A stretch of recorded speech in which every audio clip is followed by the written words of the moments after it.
Enquanto as crianças descem, queria que nós começássemos a fazer uma breve revisão daquilo que começamos trabalhando na semana passada. A introdução foi um pouco mais longa, né, para justificar o tema que seria trabalhado. Contudo, a gente sabe que, às vezes, a gente falando muito, as pessoas começam a perder a atenção. Então, vou tentar ser o mais sucinto possível, mas eu preciso fazer uma pequena revisão, tendo em vista que temos pessoas novas, pessoas que não estavam na semana passada. Gradativamente o ano vai começando, né? As pessoas vão voltando das suas viagens, do seu período de férias, mas a proposta, conforme colocado na capa da nossa série de estudos, é falarmos sobre um novo começo para a nossa, para a minha, para a sua vida cristã. E quando nós falamos de um novo começo, nós não estamos falando que nós vamos nos converter novamente, que nós vamos nos batizar novamente. Temos que tomar cuidado com essa percepção. A ideia é simplesmente pensarmos em que muitas vezes nós precisamos fazer algumas paradas que são emergenciais, para a gente refletir sobre algumas questões fundamentais que ou deixamos durante a nossa jornada cristã, ou então, por falha nossa, por falha da igreja, mas basicamente, por nossa responsabilidade, deixamos de aprender algumas coisas fundamentais. Então, é essencial que nós paremos, façamos uma reflexão e voltemos no início de tudo, pensemos sobre nós. E para que nós pensássemos em alguns temas importantes, eu escolhi algumas passagens do Evangelho, em que, nestas passagens, principalmente Jesus se relacionando com as pessoas, ali identificariam algumas questões fundamentais que Jesus está instigando as pessoas. A gente tem a mania de querer encarar o Evangelho, a vida cristã, como um novo conjunto de regras.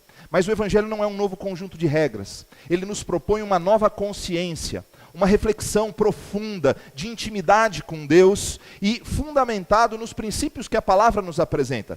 Sim, existem absolutos na palavra de Deus. Sim, a vida cristã é fundamentada, e fundamento tem a ver com alicerce, em valores e virtudes absolutas, que são inegociáveis. Expressões, promessas, feitos de Cristo que não podem ser mudados, são fatos, são reais. Contudo, em circunstâncias do nosso dia a dia, nós precisamos parar e refletir se eu estou vivendo um cristianismo de fato condizente com o ideal de Jesus. Então, quando a gente para pensar em algumas questões que nós enfrentamos no nosso dia a dia, ofensas, injustiças, brigas, divergências familiares, quando nós começamos a nos deparar com essas questões, é ali que Deus vai trabalhar no nosso coração as virtudes que para Ele são fundamentais, para o nosso crescimento cristão. Então, nós vamos pensar em algumas situações específicas, e na semana passada nós já começamos com uma delas. Aos pouquinhos a gente vai citando, alguns exemplos que nós aprendemos na semana passada, mas o que nós percebemos e que foi introdutório para nós foi o seguinte: nós não temos a oportunidade de voltar no tempo, Não temos a oportunidade de voltar no tempo, mas todos os dias nós temos a oportunidade de retomar ou assumir valores e posicionamentos que deixamos de ter em algum momento. Ou tínhamos e não temos mais, ou deveríamos ter tido e ainda não adquirimos. Então, por exemplo, cada pessoa tem um tipo de dificuldade, de luta em algum momento da sua vida. Pense, por exemplo, numa pessoa que tem vivido uma vida cristã medíocre. Se você pudesse definir a sua vida cristã, ela é uma vida irrisória, insignificante, é uma vida mediana, ou é uma boa vida cristã de crescimento, desenvolvimento? E quando nós falamos em crescimento na vida cristã, nós estamos falando que cada dia nós nos tornamos os menores. Então, a regra do Evangelho ela é diferente. Eu estou crescendo na vida cristã, então eu estou me tornando mais humilde. Eu estou me tornando, estou renunciando às minhas vontades para fazer a vontade do Senhor. Então, o Evangelho é assim. Ele nos propõe confrontações para que possamos realmente assimilar o Evangelho de dentro para fora.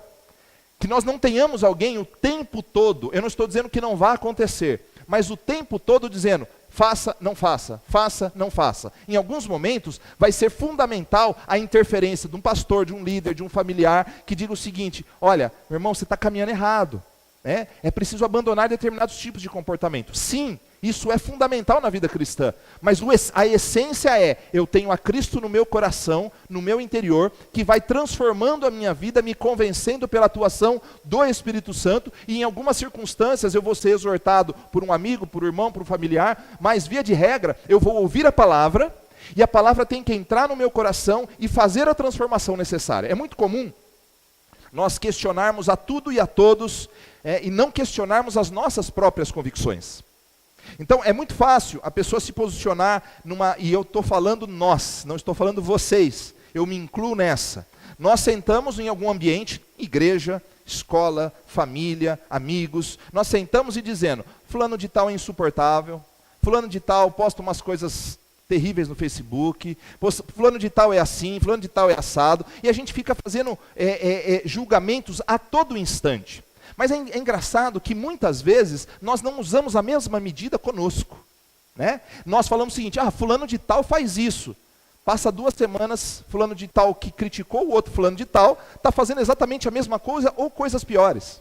Então a ideia é questionarmos a nós mesmos, né? Nós vimos uma expressão de Chesterton na semana passada falando justamente sobre isso, né? Nós precisamos questionar a nós mesmos, e não questionarmos os fundamentos da palavra. Porque se ela foi escrita por Deus, e nós acreditamos em Deus, e Ele é perfeito, soberano, imutável, nós precisamos nos adequar a Ele, não Ele a nós. Porque em Timóteo, Paulo escreveu a Timóteo dizendo o seguinte: nos últimos dias os homens serão egoístas, avarentos e tal, começa a descrever os homens e diz o seguinte: eles vão se cercar de mestres segundo a sua própria vontade, a sua própria cobiça. Ou seja, eu não quero ouvir aquilo que agrida ou que me confronte nas minhas decisões. Então nós falamos na semana passada que todos nós, para construirmos uma nova vida cristã, uma vida cristã realmente condizente, e uma nova igreja, porque nós somos a igreja, né? Nós somos a igreja de Cristo, ou pelo menos a igreja local aqui nesta região, nós nos reunimos como igreja de Cristo espalhada pela face da terra e localizada aqui. Nós precisamos realmente avaliar se nós de fato estamos fazendo aquilo que agrada a Deus. Pergunta que nós temos que fazer: tenho questionado a mim mesmo? Eu tenho questionado as minhas atitudes? O meu palavreado, o meu comportamento, as minhas atitudes com os meus irmãos em Cristo, com os meus familiares? Será que eu não estou simplesmente me apegando a um valor, né, específico que me agrada, é condizente comigo? Ou será que eu não sou arrogante? Eu tenho questionado a mim mesmo? Eu estou disposto realmente a começar uma nova vida cristã? Imagine o seguinte: vou sortear aqui uma pessoa. Irene. Não vou chamar você aqui na frente, só usar o seu nome. Permita-me usar o seu nome. Irene, imagine que nós comecemos a nos conhecer, e eu sou seu pastor, e você está se envolvendo com a comunidade, eu começo a ver alguns comportamentos estranhos. Eu chegaria para você e falaria assim: Irene, como é que está a sua vida? Eu estou assim, assim, assim, assado, tal. E ela começa a falar de alguns comportamentos. E Deus me diz o seguinte: olha, você é pastor dela, você precisa corrigir. Aí ela fala o seguinte: aquele pastor chegou na minha casa e veio dizer que eu estou errada, né? Hoje o ser humano é assim, né? Ele não aceita nenhum tipo de exortação, de correção. Mas a pergunta é: você está disposto? Eu não estou dizendo que eu vou sair dando bronca, por favor, né? Você está disposto realmente a recomeçar na área que você tem falhado com Deus? Será que de fato você está disposto a recomeçar? Porque se você sair dos domingos de estudo sem nenhuma mudança, se nenhum desafio para ser melhor em alguma área, comece a se preocupar com a sua vida cristã. Porque a palavra, quando se abre diante de nós, ela vai tocar em coisas profundas na nossa vida. Quer seja de imoralidade, quer seja de arrogância, quer seja de mentira, quer seja de preguiça, quer seja de palavreados errados, e a gente começa a trabalhar, mas não é um conjunto de leis. Lembre-se, nós falamos e a proposta foi, primeiro vamos lembrar essa frase aqui de Henry Ford, se está certa a pronúncia? Então tá bom. O fracasso é a oportunidade de começar de novo com mais inteligência e redobrada vontade. Qual é o segredo dessa frase? Pode falar alguma coisa. Alguém sabe qual é o segredo dessa frase? Alguém se arrisca? É a segunda palavra.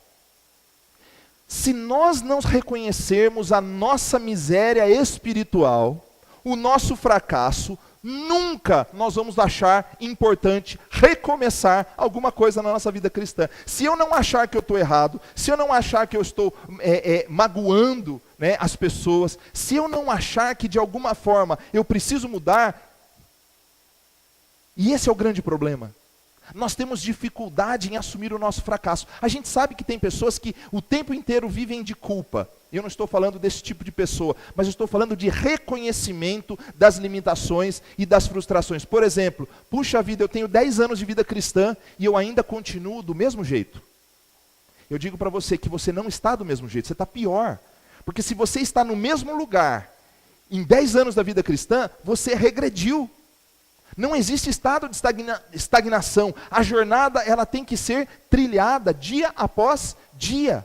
E a proposta então é o seguinte: proponho que coloquemos um ponto final nos mal-entendidos e nas ações erradas do passado e comecemos analisando os valores de Cristo e de sua palavra.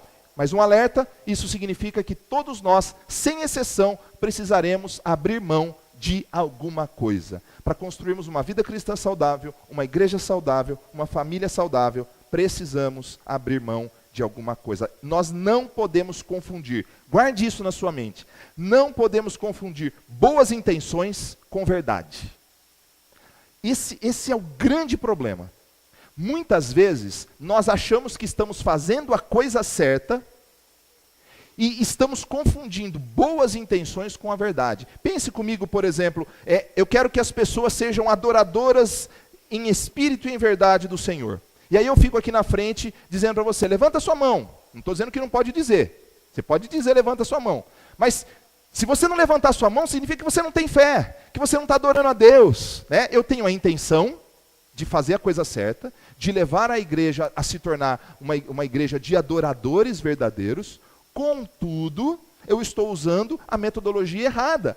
Eu estou querendo mudar a pessoa de fora para dentro, não de dentro para fora. Eu tenho uma boa intenção, mas eu não estou agindo com a verdade, fundamentado naquilo que o Senhor nos ensina. Então, é muito simples. Não olhe para você, não olhe simplesmente para as suas intenções. Olhe também para elas, mas olhe para a correção, para aquilo que de fato você tem feito de acordo com a palavra de Deus. Então, na semana passada, nós vimos a história de quem? Rápido, quem? Oh, quem falou, Zaqueu? Obrigado, Bocão. Por favor. Foi a Flávia? Flávia, muito obrigado, viu? Todo homem, grande homem, precisa de uma grande mulher do lado, né? Então, Zaqueu, irmão, você estava aqui semana passada? Nós falamos sobre Zaqueu, né? E aprendemos algumas virtudes e valores que são fundamentais para que nós possamos, então, apoiar a nossa vida cristã de maneira correta. Qual foi um dos valores, uma das virtudes que nós aprendemos na semana passada?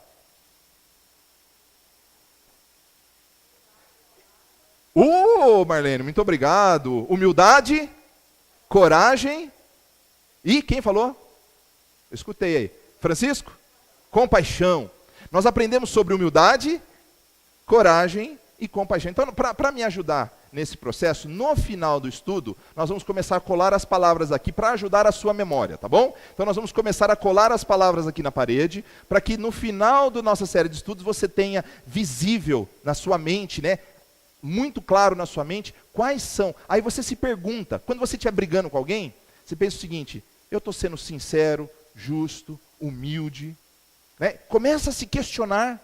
No momento da discussão, se você está sendo humilde, é duro, porque eu reconheço muitas vezes que não estou sendo humilde. Eu reconheço que a minha vontade tem que prevalecer diante da verdade. Então, a gente vai pensar um pouquinho hoje a partir de outros valores. Abra sua Bíblia lá em João, capítulo de número 4, a partir do verso de número 1.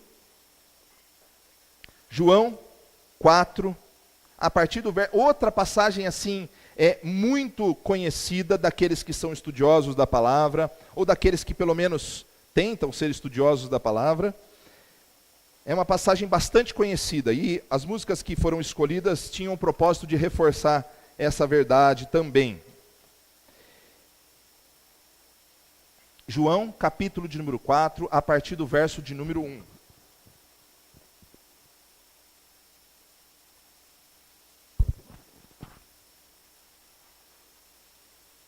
Podemos ler?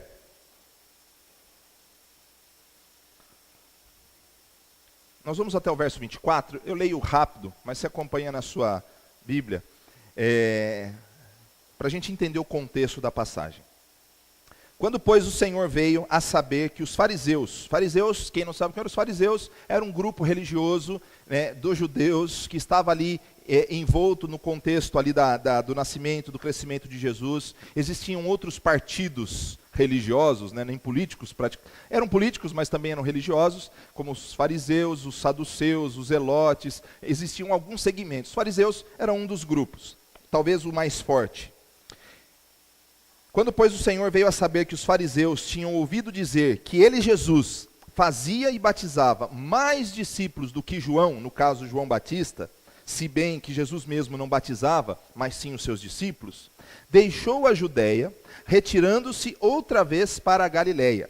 E era-lhe necessário atravessar a província de Samaria. Chegou, pois, a uma cidade samaritana chamada Sicar, perto das terras de Jacó, que Jacó dera a seu filho José. Estava ali a fonte, ou o poço de Jacó. Cansado da viagem, assentara-se Jesus junto à fonte por volta da hora sexta. Nisto veio uma mulher samaritana tirar água. Disse-lhe Jesus: dá-me de beber, pois seus discípulos tinham ido à cidade para comprar alimentos. Então lhe disse a mulher samaritana: como sendo tu judeu, pedes de beber a mim, que sou mulher samaritana? Porque os judeus não se dão com os samaritanos. Replicou-lhe Jesus: se conheceras o dom de Deus e quem é o que te pede, dá-me de beber, tu lhe pedirias e ele daria água viva. Respondeu-lhe ela: Senhor, tu não tens com que tirar, e o poço é fundo. Onde, pois, tens a tal água viva? És tu, porventura, maior do que Jacó, o nosso pai, que nos deu o poço, do qual ele mesmo bebeu, e bem assim seus filhos e seu gado? Afirmou-lhe Jesus: quem beber desta água aí, vai ter sede.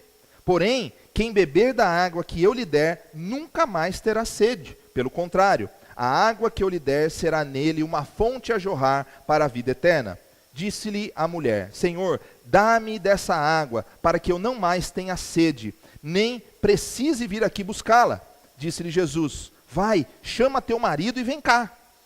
Ao que lhe respondeu a mulher: mas eu não tenho marido. Replicou-lhe Jesus: bem disseste, não tens marido, porque 5 maridos você já teve, e esse que agora tens não é teu marido. Isto disseste com verdade. Senhor, disse a mulher, vejo que tu és profeta. Nossos pais adoravam neste monte. Vós, entretanto, dizeis que em Jerusalém é o lugar onde se deve adorar.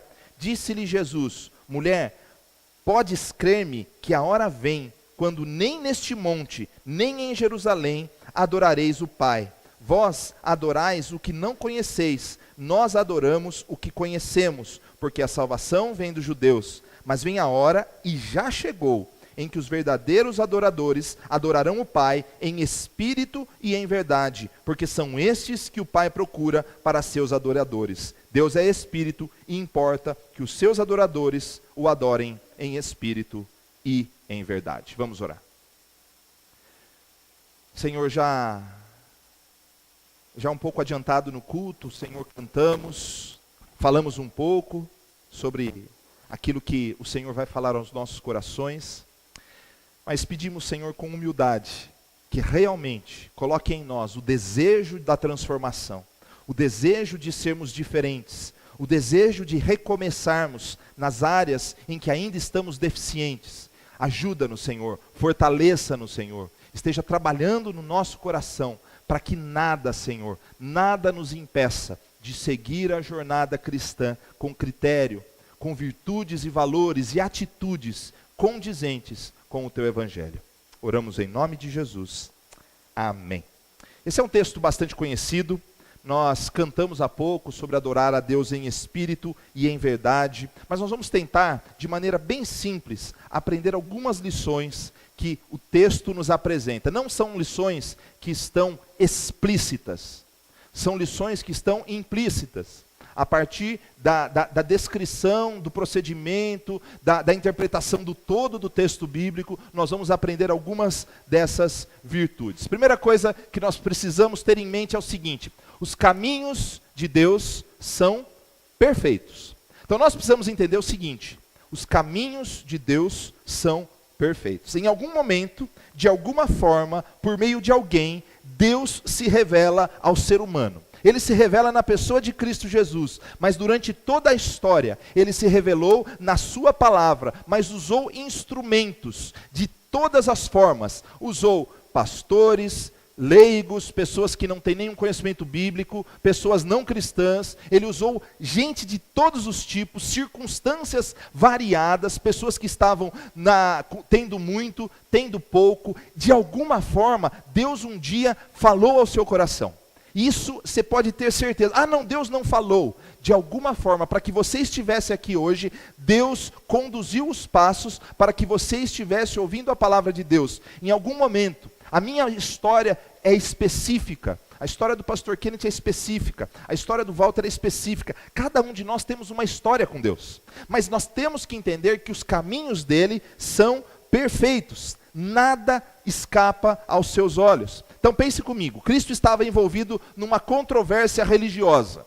Então os fariseus estavam ali, preocupados com o quê? Se Jesus batizava mais ou menos que João, estavam ali julgando e tal. Sabe o que Jesus fez? Ele saiu de uma região e foi para uma outra região. Então, esse mapa, ele não está na ordem, ele deveria estar na vertical, mas eu escolhi justamente ele por um fator, porque como a geografia ela é comprida assim, da região, deitado fica melhor para expor. Então se você pensar, a parte do Egito ali, que está na África, lá no canto, no norte, nordeste da África, então se você pensar, é nessa direção, tá bom? Então pensa que Jesus estava na Judéia, estava na região laranja, naquela região onde está Belém, onde está Jerusalém, e ele precisava chegar a Galileia, na região roxa que está ali. Então pense comigo que são pequenos estados da Palestina. Então ele tinha que atravessar a região verde, que é a região da Samaria, onde estava ali então a cidade Sicar, que é uma das de destaque ali no meio. Então, quando você pensa que Jesus ia fazer uma travessia, possivelmente de 150 quilômetros, a pé, no máximo num burrinho, mas provavelmente a pé, era uma viagem de bastante tempo. Pense que você iria atravessar São Paulo, sair daqui, atravessar São Paulo e chegar lá na região lá na saída da Dutra, ou coisa do tipo. Então você ia ter mais ou menos aí uns 110 quilômetros no máximo. Então 150 quilômetros é uma distância considerável. Ele estava com sede. Mas quando ele está envolvido numa controvérsia e ele vai chegar em determinado lugar, Deus não faz nada por acaso. Quando ele para na região da Samaria, ele está parando em terreno inimigo. Por quê? Os judeus não se davam com os samaritanos. Porque no passado, tanto os judeus quanto os samaritanos eram o quê? Irmãos. Não eram irmãos? Mas, a gente não vai entrar na controvérsia histórica, por que eles se dividiram, mas basicamente os samaritanos eram vistos como um povo misto. Um povo que se envolveu com nações diferentes. Então, o povo de Israel ia a Jerusalém adorar a Deus, e o povo da Samaria adorava onde? No Monte Gerizim. Então, eles adoravam a Deus ali. De certa forma, os samaritanos tinham um misticismo maior, uma visão diferenciada e influenciada por outras regiões. Mas isso é só conhecimento histórico. Ele saiu da Judéia e para chegar a Galileia, ele tinha que passar pela Samaria. Eu fico a pensar em cada detalhe planejado por Deus para que aquele encontro acontecesse. Nada do que vemos que o Senhor faz é obra do acaso. Nós fazemos coisas e às vezes acontecem acasos na nossa vida, mas Cristo está sempre pronto para cumprir os planos de Deus. Os caminhos dele são perfeitos, são impossíveis de ser questionados. Jesus ele foi ao encontro daquela mulher. E se você pensar diferente disso, talvez você limite Deus no seu pensamento. Por quê? Porque Deus sabia de todas as coisas, Ele sabe de todas as coisas. E quando ele chega naquele poço famoso, o poço de Jacó, ele senta ali e diz à mulher: dá-me de beber. Irmãos, ele usa circunstâncias variadas. Nada do que nós vemos hoje é obra do acaso. Assim como Jesus olhou para Zaqueu, semana passada nós vimos, ele estava caminhando, uma multidão o cercava, Zaqueu estava em cima da árvore, ele olhou para Zaqueu, disse assim: o que você está fazendo aí, menino? Qual que é seu nome? Não, ele falou o seguinte: Zaqueu, desce daí depressa, porque me convém ir à tua casa. Não foi por um acaso. Ele precisava mostrar o seu amor a pessoas de todas as nacionalidades, de todas as preferências políticas e religiosas. Zaqueu, ele era o quê? Cobrador de impostos, um publicano, odiado, e ele mostra na frente de todo o povo que tanto o publicano arrependido, ele vai entrar no reino dos céus, assim como aqueles que nunca fizeram uma coisa socialmente condenável. Então ele olha para aquele homem, e agora ele olha para aquela mulher samaritana. Mulher não deveria conversar com um homem sem a presença do seu marido. E além disso, ela era samaritana. Aí o espanto. Jesus então vai ao encontro dela. Por quê? Qual foi o texto que nós lemos na semana passada, falando de Zaqueu? O versículo 10 dizia o seguinte: porque Jesus veio buscar e salvar o que estava perdido. Esta é a missão de Jesus, esta deve ser a missão da igreja, pensar com os olhos da fé. E os olhos da fé, não é os olhos da fé que faz tudo aquilo que eu quero tudo que eu quiser, se eu tiver fé eu consigo. Olhar pelos olhos da fé é entender pelo prisma de Cristo, de que nós estamos aqui para buscar e salvar o perdido. Então ele olha para aquela mulher, e assim como os céus são mais altos do que a terra, também os meus caminhos, disse o Senhor, são mais altos do que os seus caminhos, e os meus pensamentos mais altos do que os seus pensamentos. Eu vou insistir nisso um pouquinho. Dá para entender que eu e você somos totalmente limitados, e que não cabe a nós a posição de arrogância, de prepotência. Cabe a nós a posição de humildade e de submissão, para quê? Para que o Senhor cumpra em nós os seus planos. Se os caminhos dele são perfeitos, se ele escreve a história com todo capricho, pintando um belo quadro, dá-nos liberdade. Contudo, ele se coloca diante de nós em várias circunstâncias. Hoje, por exemplo, ele está chamando a sua atenção, para que você entenda que é necessário nos submetermos àquele de quem os caminhos são perfeitos. Os meus caminhos e os seus caminhos não são tão altos quanto nós pensamos, mas os caminhos e os pensamentos de Deus são maiores do que os nossos pensamentos. Não há espaço para nós, para termos arrogância, prepotência, mas nós precisamos nos submeter àquele que é poderoso para fazer infinitamente mais do que tudo quanto pedimos ou pensamos. Nós fazemos planos. Salomão disse em Provérbios 16, o coração do homem faz planos, mas a resposta certa vem dos lábios do Senhor. Então nós precisamos entender isso. Se você quer sair daqui com uma coisa muito importante para a sua vida, aprenda a se submeter a Deus. E sabe qual que é o problema? Nós nos submetemos a Deus de várias formas. Por exemplo, fazendo parte de uma comunidade cristã. E aí é um problema sério. Fazer parte de uma comunidade cristã, parte de uma igreja, é entender que Deus vai nos tratar por meio dos relacionamentos também. Por relacionamentos, e aí o que acontece? Nós nos frustramos com os relacionamentos. Nós nos frustramos com o amigo, com o pastor, com o diácono, com a professora. E ao nos frustrarmos, é muito mais fácil nós escolhermos frequentarmos uma igreja, sentar, olhar e ir embora. Onde ninguém me vê, e quando me vê, não se envolve comigo. Isso é muito mais fácil.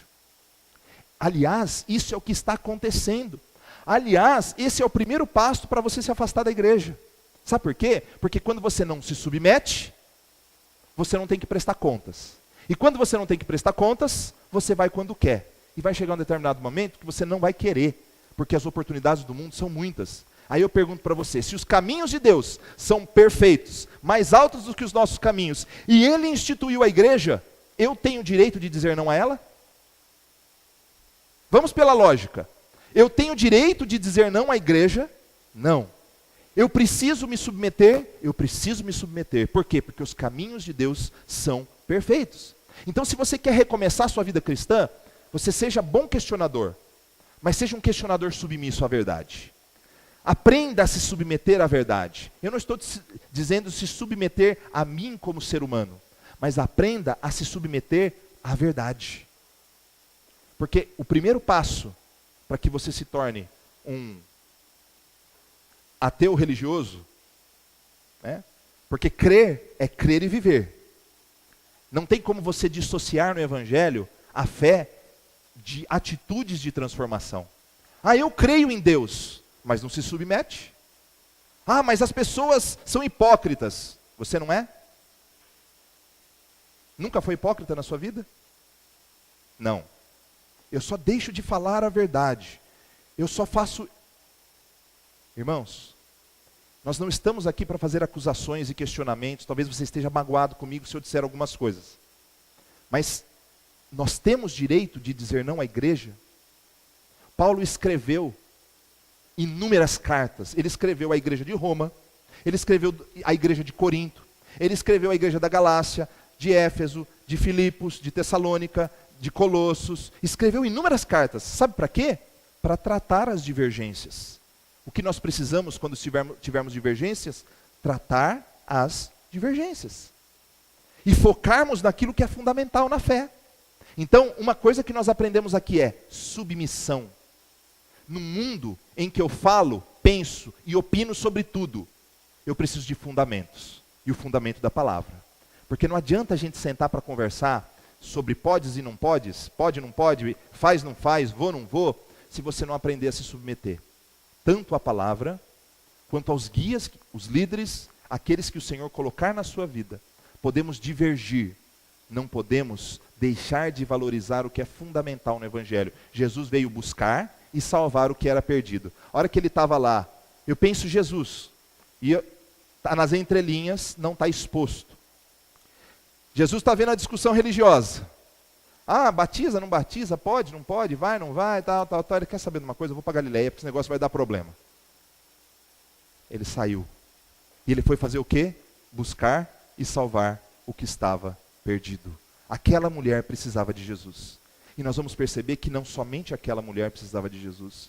O texto nos dá uma coisa muito linda e nós vamos ver daqui a pouco. Segunda coisa, os olhos humanos então são limitados. Se os caminhos de Deus são perfeitos, os pensamentos dele são perfeitos, os olhos humanos são limitados. Tanto a mulher, quanto os discípulos, quanto eu e você, enxergamos apenas as coisas que estão diante dos nossos olhos.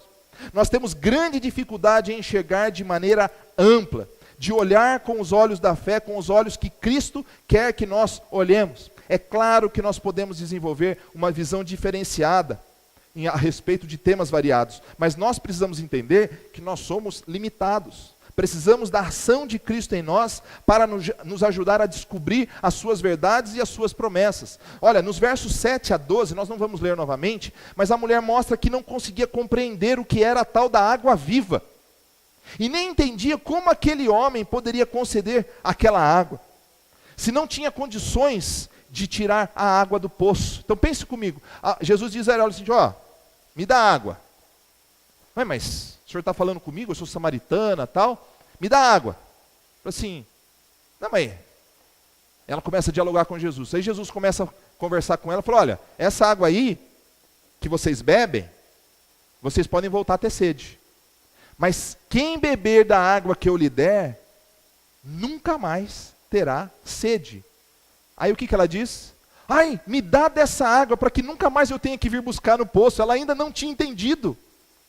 Isso mostra a limitação da minha visão e da sua visão. Não é a mulher que tem uma visão limitada, a mulher samaritana. Eu e você temos visões limitadas. Nós não entendemos os planos de Deus. Quando você perde alguma pessoa querida, perde o emprego, bate o carro, quando você faz um monte de coisa, você pergunta o seguinte, Senhor, mas por quê? Você está perguntando porque você não entende. Mas Deus sabe todas as coisas. Deus sabe o que pode, o que não pode, por que isso. E aí o que acontece? Deus é sádico? Não, Deus não é sádico. Nós estamos debaixo do pecado. Nós estamos num mundo onde a maldade, ela tenta crescer cada vez mais e influenciar os nossos relacionamentos, mas Deus é perfeito. E Ele já venceu o mal naquela cruz em Cristo Jesus. Contudo, Ele ainda não decretou a sua vitória final, que vai ser executada na volta de Cristo. Agora, enquanto nós não vemos todas essas coisas acontecerem, nós precisamos entender a nossa limitação. No verso 27, os discípulos acharam estranha aquela conversa. A gente não leu o verso 27, mas eles falaram o seguinte, João narrando, né? O evangelista João narrando, ele era um dos discípulos. Nós achamos estranho, vou dizer como João diria, nós achamos estranho Jesus conversar com uma mulher samaritana, e ainda mais João, que queria que que Jesus fizesse descer fogo do céu sobre os samaritanos. Ele diz o seguinte, nós achamos estranho, mas não falamos nada. Né? Nós somos limitados na nossa visão. E nós, como somos limitados, nós enxergamos a dor como injusta. A punição como injusta. Nós não vemos a dor e a punição como uma fonte de aprendizado, como uma oportunidade de nos aproximarmos mais de Deus. Porque se tivesse que escolher entre, vou falar uma coisa bem forte, você não se magoe, mas é justamente para dar uma ênfase no negócio. Se você tivesse que escolher entre o seu filho e a vontade de Deus, é só para você entender um pouquinho. Escolher o seu filho e a vontade de Deus. 99% de nós escolheríamos o nosso filho. Só que nós esquecemos que Deus não poupou o seu filho. Ele não poupou o seu filho. Melhor é a vontade de Deus. Melhor é a vontade de Deus. Porque se colocando na vontade de Deus, Ele faz o melhor para o nosso filho. De um jeito ou de outro. Mas é duro. Nós não queremos isso. Nós não queremos nos submeter. Nós enxergamos, por exemplo, as vitórias como merecidas. A gente não diz assim, ó, você merece. Né? Hoje é meu aniversário, né, gente? Hoje é meu aniversário, quase todo mundo sabe que é meu aniversário. Aí alguém vem e fala assim, nossa, não, você precisa fazer tal coisa porque você merece. Legal, mas é uma visão limitada que eu e você temos de merecimento. Porque de fato, na vida cristã, nós não merecemos nada. A graça é um favor sem merecimento. Não é? Então, diante de Deus, nós não merecemos nada. Aliás, não merecemos nada de bom. Mereceríamos coisas muito ruins. Mas nós somos limitados na nossa visão. A nossa visão é pequena, é infantil. O máximo que alcançamos é a extensão dos nossos desejos e sonhos. Pensamos que ao planejar, nós estamos olhando o futuro. Mas quando nós somos egoístas e desconsideramos a vontade de Deus, os nossos sonhos nos levam a muitos lugares, mas que espiritualmente não nos levam a lugar nenhum. Filosofou demais? É mais ou menos assim. Não, porque eu quero, porque eu mereço Nossa, faz tanto tempo que eu estou trabalhando, eu preciso de um carro novo, eu preciso de uma... Desculpe, não eu, tá? Então vou falar invertido, senão vai pegar mal. Eu preciso de um marido novo, meu marido não está legal. Né? Eu ia falar, eu preciso de uma mulher nova, daí ela vai olhar para mim, vai falar assim, que exemplo que você deu, né? Eu preciso de um emprego novo. Eu preciso disso. E a gente começa a se justificar. Quer um exemplo? Vou dar um exemplo. Tipo assim, né? Que nem jovem. E eu não sou, vocês sabem que eu não falo de dinheiro na igreja, quase nunca, uma vez a cada 2 anos. Mas é o seguinte, olha, faz tanto tempo que eu estou querendo tal coisa, tal, eu vou fazer. E aí eu vou ficar uns 12 meses sem dar o meu dízimo, ou as minhas ofertas, sabe por quê? Porque eu mereço. E a gente começa, eu peguei uma coisa assim, bem simples, né? Para que a gente mostrar como a gente se justifica. A gente sempre se justifica nas ações que nós temos. Sabe o que é isso? É uma visão que não é maior do que os nossos desejos e sonhos. Ela não é maior do que isso. Então, o máximo que a gente enxerga é um palmo à frente dos nossos olhos. Se não fosse pelo Senhor, que nos dá uma visão diferenciada, nós ainda brigaríamos enterrados nos nossos desejos e nas nossas vontades. Nós precisamos entender. Olha, a Bíblia diz, lá em Coríntios, um texto que eu adoro, né? Vamos ler juntos ali? Nem olhos viram, nem ouvidos ouviram, nem jamais penetrou no coração do homem o que Deus tem preparado para aqueles que o amam. Você acha que você entende Deus? Que Ele é quadradinho, do jeito que você acha, do jeito que eu acho? Não, é só eu andar bonzinho aqui, bonzinho ali. Aqui Ele me entende porque Ele é misericordioso. Você acha que você entende Deus? A Bíblia está dizendo que nem olhos viram, nem ouvidos ouviram, nem jamais penetrou no coração do homem o que Deus tem preparado para aqueles que o amam. Isso significa, irmãos, que nós somos limitados na nossa visão. Nós precisamos ser sinceros em relação a isso. Nós precisamos ser coerentes em relação a isso. Se não for pela palavra, se não for pelo Espírito Santo que habita em nós, se não for por Cristo transformando a nossa vida, nós não somos capazes de enxergar nada além dos nossos sonhos. E muitas vezes sonhos egoístas. Não, mas eu tenho sonho de formar o meu filho. Legal, sonho egoísta. Mas como assim? Eu sou altruísta. Não. Você quer ver o filho do outro bem formado? Aí eu poderia pensar em altruísmo. Mas se é o seu filho, é egoísmo. Como assim? Eu não quero nada para mim. Mas quando você vê seu filho ali no topo da pirâmide, isso já é uma realização para você. É sonho egoísta também. Nós somos limitados, irmãos. Nós somos muito limitados. Mas Jesus nos faz ver além das nossas limitações. Nos versos 13 a 15, Jesus tira a mulher da sua zona de conforto e inspira aquela mulher a querer um pouco mais. Olha o que ele diz nos versos 13 a 15. Quem beber desta água tornará a ter sede. Aquele, porém, que beber da água que eu lhe der, nunca mais terá sede. Aí os versos 16 a 19, Jesus mostra que até então a sua ansiedade por alcançar algo levou aquela mulher a lugar nenhum. Aí eu vou me explicar a filosofia de agora a pouco. Aquela mulher tinha tido vários homens. Ela tinha tido 5 maridos. E ela estava juntada, amaziada, era um namorado, qualquer coisa, né? Ela estava com outro homem, porque ela havia colocado, e Jesus não está criticando os casamentos. Perceba disso. O que Jesus está criticando, está instigando, inspirando a mulher, é mostrando a ela que ela havia colocado nos relacionamentos a sua esperança de paz e alegria. E Jesus mostra que 5 maridos não resolveram o problema, e nenhum novo homem estava resolvendo o problema. O princípio da vida era ter Cristo como fundamento e prioridade, e as demais coisas seriam acrescentadas. Em quem ou no que você tem colocado a sua ansiedade de paz e de alegria? É na igreja? Nem a igreja, nem marido, nem filho, porque filho frustra a gente.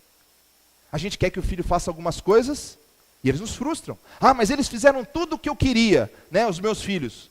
E aí, você teve a paz completa? Irmãos, a única paz que excede o entendimento é dada por Cristo Jesus. E é isso que Ele está querendo mostrar àquela mulher. Pense em como a sua vida hoje pode estar limitada. E você continua acreditando numa felicidade fugaz, passageira. Você continua acreditando em frases de efeito, né? Porque está na moda. Eu e você colocamos frases de efeito. Eu não coloquei a do Henry Ford aqui? Né? Então nós colocamos frases de efeito, né? Eu coloquei, você coloca no Face, no celular, em todas as coisas. E nós acreditamos nas frases de efeito. E na palavra? E na palavra? Jesus está mostrando àquela mulher que nós temos que tomar cuidado onde ou em quem nós estamos colocando a nossa esperança. Ela não tinha se satisfeito. Perdoe o português. Ela não tinha tido satisfação plena, porque Jesus sabia. Assim como Jesus sabe onde eu e você estamos colocando a nossa esperança. Jesus sabe todas as coisas. Realmente, a pergunta é: nós encontramos as fontes de águas vivas? Encontramos a paz que excede o entendimento? Encontramos a alegria que ultrapassa as circunstâncias? Quando eu citei o exemplo do filho, o que pensa uma mãe, um pai, que perdeu uma pessoa querida, e quanto mais um filho? É possível ter paz em momentos de guerra? É possível ter alegria em momentos de dor? A palavra diz que sim, quando Cristo é o nosso fundamento. E é exatamente isso que ele está querendo mostrar àquela mulher. Nos versos 20 a 24, Jesus instigou a mulher a enxergar além da água física, além dos maridos, além das circunstâncias. Ela então começa a falar sobre religiosidade, sobre a religiosidade do seu povo. Veja que a religiosidade era tema de discussão, mas não lá junto aos religiosos fariseus, que só queriam ficar falando mal da vida dos outros. Mas ele chega diante da mulher e a mulher fala: onde eu devo adorar? Em Jerusalém ou no monte? Porque o meu povo diz no monte, o seu povo diz em Jerusalém. Então Jesus tirou a mulher daquela busca simplesmente pela visão material da água, dos maridos, da esperança, e leva ela para uma discussão um pouquinho maior. Então ela entra na religiosidade, e Jesus diz o seguinte: nem lá, nem cá, é chegada a hora que os verdadeiros adoradores adorarão o Pai em espírito e em verdade. Jesus entra e mostra a insignificância da questão do local e da forma. Ele fala que a verdadeira adoração e os verdadeiros adoradores devem adorar o Pai em espírito e em verdade. Jesus transporta a questão da adoração do externo para o interno. Está dizendo o seguinte: não é no templo, não é no monte, não é em lugar nenhum. A adoração que o Pai espera é uma adoração de dentro para fora. Expressões externas são válidas. Local, se você quer orar no monte, você vai orar no monte, mas não se julgue mais espiritual por orar no monte, na igreja ou na sala da sua casa. Porque Deus busca adoradores que o adorem em espírito e em verdade. Expressões externas, apesar de válidas, elas devem estar conectadas a um coração humilde, sincero, verdadeiro, e desde que nossas palavras creiam de fato de quem é Deus e o que Ele quer fazer na nossa vida. Jesus mostra à mulher que adorar em espírito é algo interior, conectado com a atuação do Espírito Santo em nós, que trabalha na nossa sinceridade, mas também a adoração tem que ser cristocêntrica. Ele é a verdade. Se Cristo é a verdade, Ele é o nosso molde de adoração em espírito e em verdade. É apoiado na palavra, uma adoração que afete não só a nossa mente de consciência, porque cantar qualquer coisa, falar qualquer coisa, expressar qualquer coisa, pode ser uma expressão que eu acho ser de adoração, mas não está sendo influenciada pelo Espírito Santo em nós e pela verdade da palavra. Nós precisamos de sinceridade, de coerência. Então nós aprendemos algumas coisas, que nós precisamos nos submeter aos preceitos do Senhor, nos submeter à vontade do Senhor, e essa é uma ação essencial, e eu digo que talvez a mais difícil de desenvolvermos nos dias atuais. Porque ninguém se julga submisso a ninguém. E isso biblicamente é errado. Nós precisamos nos submeter uns aos outros, segundo a palavra de Deus, e aos nossos líderes, porque fazendo assim nós agradamos a Deus, porque estamos cumprindo a vontade do Senhor. Nós precisamos também de sinceridade em tudo que pensamos, falamos e expressamos. Não adianta eu viver uma vida de guerra, e chegar na igreja e achar que a minha mão levantada, a minha expressão única de voz, vai agradar a Deus. Ele quer de nós sinceridade, verdade, coerência com aquilo que estamos vivendo. Eu lembro de um livro sobre adoração, do Rubens Amorese. Ele é um escritor presbiteriano, e ele fala justamente sobre a adoração de culto, momento de música, ser a coroação de uma vida de adoração permanente, diária, constante. Adorar é só cantar? Não. Através das nossas orações, das nossas ações, dos nossos pensamentos. E aí quando nós nos reunimos justamente para nos fortalecer de uma vida que nós vivemos diariamente na presença de Deus. Então nós aprendemos submissão nesse texto, nós aprendemos sinceridade, e uma virtude que eu gostaria de uma ação, valor, virtude, você quer chamar do jeito que você quiser, algo fundamental em tudo que nós aprendemos. Porque pense o seguinte: os pensamentos de Deus são perfeitos, os nossos são limitados, E Jesus nos faz ver além das nossas limitações. Então nós precisamos desenvolver uma vida de gratidão por tudo que recebemos, por tudo que Ele faz em nós. Irmãos, gratidão, ação de graça, expressão de reconhecimento de que eu sou limitado e apesar disso o Senhor me dá sabedoria para estudar, força para trabalhar, né? Alegria por reconhecer que tudo vem de Deus e tudo que nós temos vem das mãos do Senhor. É como se o Senhor dissesse para nós: vem aqui, pega a sua porção de inteligência, de capacidade, e a gente vai lá humildezinho, pega a nossa porção e sai feliz da vida, como crianças que vão, né, na época de Natal buscar lá a balinha, né, no saquinho do Papai Noel, né? É engraçado criança, né? Ela tem em casa bala à vontade, mas aquela do Papai Noel é especial, e às vezes aquelas balas ruins ainda, né? Ela vem feliz da vida, né? Mas a simplicidade e a sinceridade com que elas expressam aquilo, é o que Deus espera de nós. Tudo vem dele. Se tudo vem dele, nós temos que ser gratos. Recursos, inteligência, saúde, capacidade. Ai, pastor, mas eu não tenho dinheiro, não tenho inteligência, não tenho saúde. Ah, me desculpa, mas você tem a vida. E talvez a sua visão seja limitada em relação àquilo que você é. Porque Deus te fez para a sua glória. E se Ele te fez, Ele quer que você se desenvolva para a glória dEle. Última coisa que eu queria ver com vocês. O encontro com Cristo abre os nossos olhos e abre as nossas bocas. Eu quero ler com você os versículos 25 a 30, que nós não lemos até então, para a gente partir no final. Estamos no finalzinho mesmo. Então Deus é Espírito, importa que seus adoradores o adorem em Espírito e em verdade. E aí versículo 25. Eu sei, respondeu a mulher. E olha só, ela sai da religiosidade e vem para as promessas.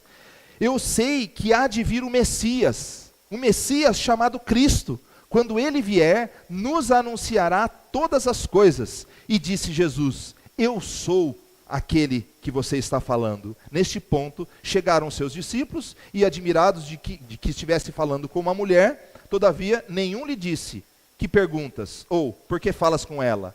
Quanto à mulher, olha o que ela fez. Deixou o seu cântaro, ela tinha ido buscar água, ela deixou o seu cântaro, foi à cidade e disse àqueles homens: vinde comigo e vede um homem que me disse tudo quanto tenho feito. Será este porventura o Cristo? Saíram, pois, da cidade e vieram ter com ele. Num sobressalto, ela largou tudo e correu para anunciar ao seu povo: encontrei um homem que disse ser o Cristo. Venham comigo, porque ele deve ser aquele que nós estamos esperando. Então, os seus olhos se abrem, a sua boca se abre, porque ela não pode se conter diante de tal revelação. E aí nós vemos os versículos 39 a 42. Olha o que aconteceu com o encontro daquela mulher com Jesus. Muitos, não um nem dois, muitos samaritanos daquela cidade creram em Jesus em virtude do testemunho da mulher que anunciara. Ele me disse tudo quanto tenho feito. Vindo, pois, os samaritanos ter com Jesus, pediam-lhe que permanecesse com eles, e ficou ali 2 dias. Muitos outros creram nele por causa da sua palavra, e diziam à mulher: já agora não é pelo que disseste que nós cremos, mas porque nós mesmos temos ouvido e sabemos que este é verdadeiramente o Salvador do mundo. Irmãos, quando nós saímos das controvérsias religiosas, improdutivas, e caminhamos na direção do cumprimento da vontade de Deus, para buscar e salvar o perdido, Deus abre os nossos olhos, Deus abre as nossas mentes, e nos dá a oportunidade de sermos instrumentos para que outras pessoas encontrem a Cristo como seu Senhor e Salvador. Inicialmente crerão na sua palavra, mas posteriormente, diz a palavra, eles tiveram um encontro pessoal com Cristo. Muitos se converteram. Ainda você acha que foi por um acaso que Jesus saiu da Judeia e foi para Galiléia e passou pela Samaria? Muitos creram em Jesus. Irmãos, nós precisamos entender, quando Pedro e João enfrentavam ameaças por anunciar o Evangelho, lá em Atos, olha o que eles disseram. Mas Pedro e João responderam: julguem os senhores mesmos, se é justo aos olhos de Deus obedecer aos senhores e não a Deus. pois não podemos deixar de falar do que vimos e ouvimos. Irmãos, quando nós temos um encontro pessoal com Cristo, as questões realmente não fundamentais precisam ser colocadas de lado, para que a gente possa realmente fundamentar a nossa vida naquilo que Deus espera que nós fundamentemos. Nós precisamos entender que um encontro verdadeiro com Cristo abre os nossos olhos para as coisas essenciais. Se você não está enxergando ainda o que Deus tem para a sua vida, ao invés de procurar em coisas improdutivas, procure diretamente num relacionamento com Ele. Busque a Deus de todo o seu coração. Buscar-me-eis e me achareis quando me buscardes de todo o vosso coração. Né? Perdoe-me o velho português, mas vocês me buscarão e me encontrarão quando me buscarem de todo o vosso coração. Busque a Deus. E aí, vou pedir que as meninas venham aqui, a Silvia, as meninas, nós vamos começar a colar aqui na parede algumas virtudes, bem sem direcionamento. Eu quero que você guarde as virtudes, os valores, as ações que vocês, podem colocar aqui se for o caso, ó, tampando os buracos aqui, ó. Podem colocando. Você não alcança? Onde você quiser, nessa direção. Pode apertar aqui. Então, primeira coisa que nós temos que lembrar todos os dias da nossa vida, temos sido pessoas humildes. Humildes para nos submetermos à vontade de Deus, que submissão é um dos valores. Coragem para abandonar os nossos erros, os nossos defeitos, a vergonha e o medo de dizer eu sou cristão. Eu quero abandonar as minhas ações erradas e viver para Deus. Eu tenho tido compaixão dos outros, ou eu simplesmente penso em mim? Eu me submeto à palavra de Deus. A minha adoração é uma adoração sincera. Eu canto, eu falo, eu me expresso, eu oro com sinceridade. Eu tenho uma vida de gratidão a Deus, porque isso aqui é fundamental. Discutir se João batiza mais que Jesus, ou os discípulos, isso não é fundamental. Mas essas coisas são fundamentais. Pense se realmente você tem sido uma pessoa com humildade, coragem, compaixão, submissão à verdade revelada na palavra de Cristo, Cristo que é a verdade. Sinceridade, pois o Espírito que habita em nós conhece as nossas motivações e deve nos inspirar. E gratidão, porque adoração é reconhecimento, é agradecimento pelo que Deus faz por todos nós. Cristo, Ele é a fonte de águas vivas, é aquele que habita em nós e que faz transbordar em nós paz e alegria, mesmo em dias maus. Mesmo que a tempestade nos aflija, mesmo que o mar se enfureça, a noite escura da alma nos abata, mesmo que as dores sejam grandes, Ele se faz presente e diz o seguinte, vamos ler juntos? O choro pode durar uma noite, mas a alegria vem pela manhã. Vamos orar.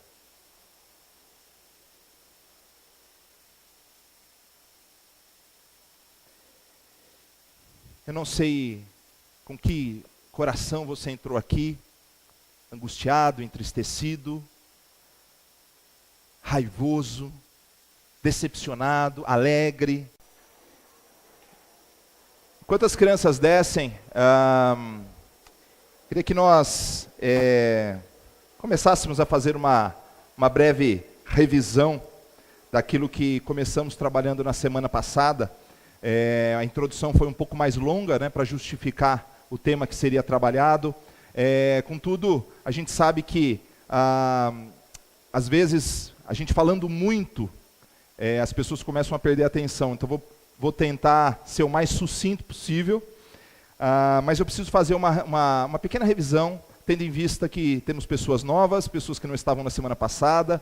Gradativamente o ano vai começando, né? As pessoas vão voltando das suas viagens, do seu período de férias. Mas a proposta, conforme colocado na capa da nossa série de estudos, é falarmos sobre um novo começo para a nossa, para a minha, para a sua vida cristã.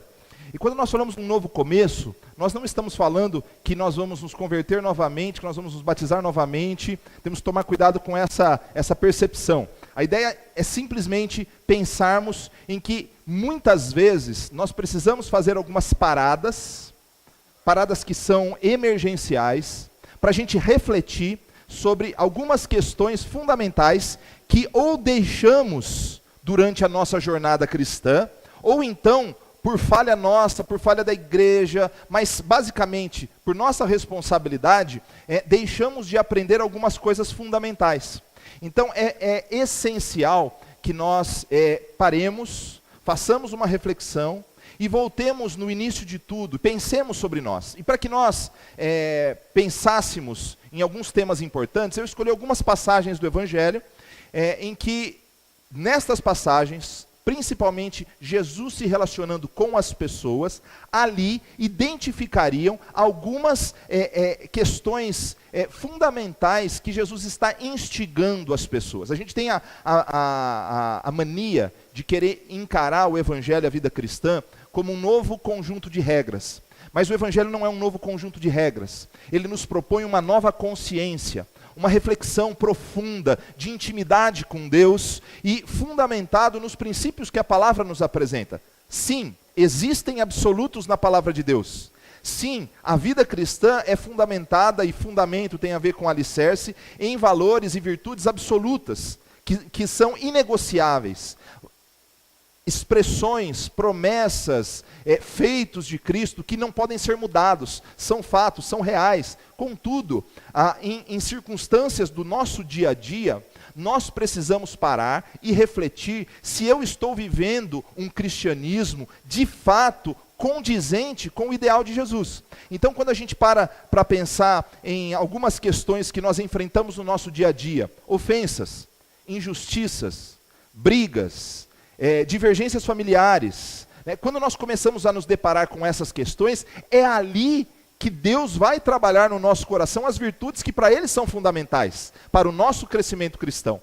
Então, nós vamos pensar em algumas situações específicas, e na semana passada nós já começamos com uma delas. Aos pouquinhos a gente vai citando, alguns exemplos que nós aprendemos na semana passada, mas o que nós percebemos e que foi introdutório para nós foi o seguinte: nós não temos a oportunidade de voltar no tempo, Não temos a oportunidade de voltar no tempo, mas todos os dias nós temos a oportunidade de retomar ou assumir valores e posicionamentos que deixamos de ter em algum momento. Ou tínhamos e não temos mais, ou deveríamos ter tido e ainda não adquirimos. Então, por exemplo, cada pessoa tem um tipo de dificuldade, de luta em algum momento da sua vida. Pense, por exemplo, numa pessoa que tem vivido uma vida cristã medíocre.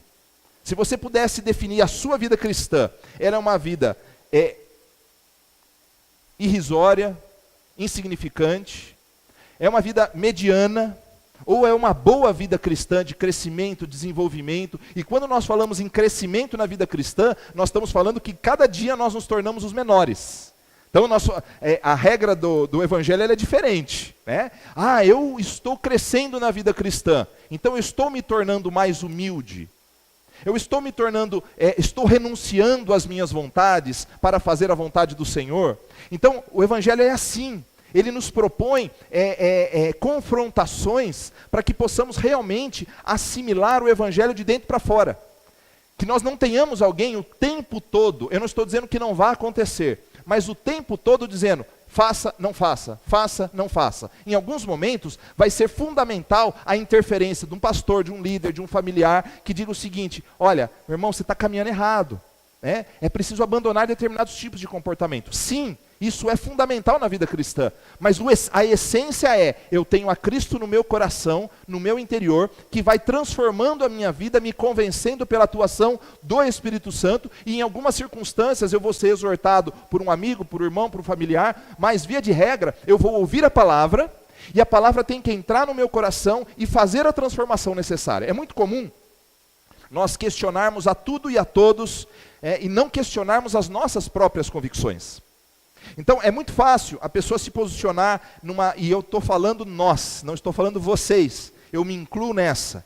Nós sentamos em algum ambiente, igreja, escola, família, amigos, nós sentamos e dizendo, fulano de tal é insuportável, fulano de tal posta umas coisas terríveis no Facebook, fulano de tal é assim, fulano de tal é assado, e a gente fica fazendo julgamentos a todo instante.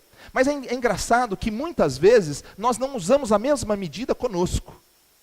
Nós falamos o seguinte, fulano de tal faz isso, Passa 2 semanas, fulano de tal que criticou o outro fulano de tal, está fazendo exatamente a mesma coisa ou coisas piores.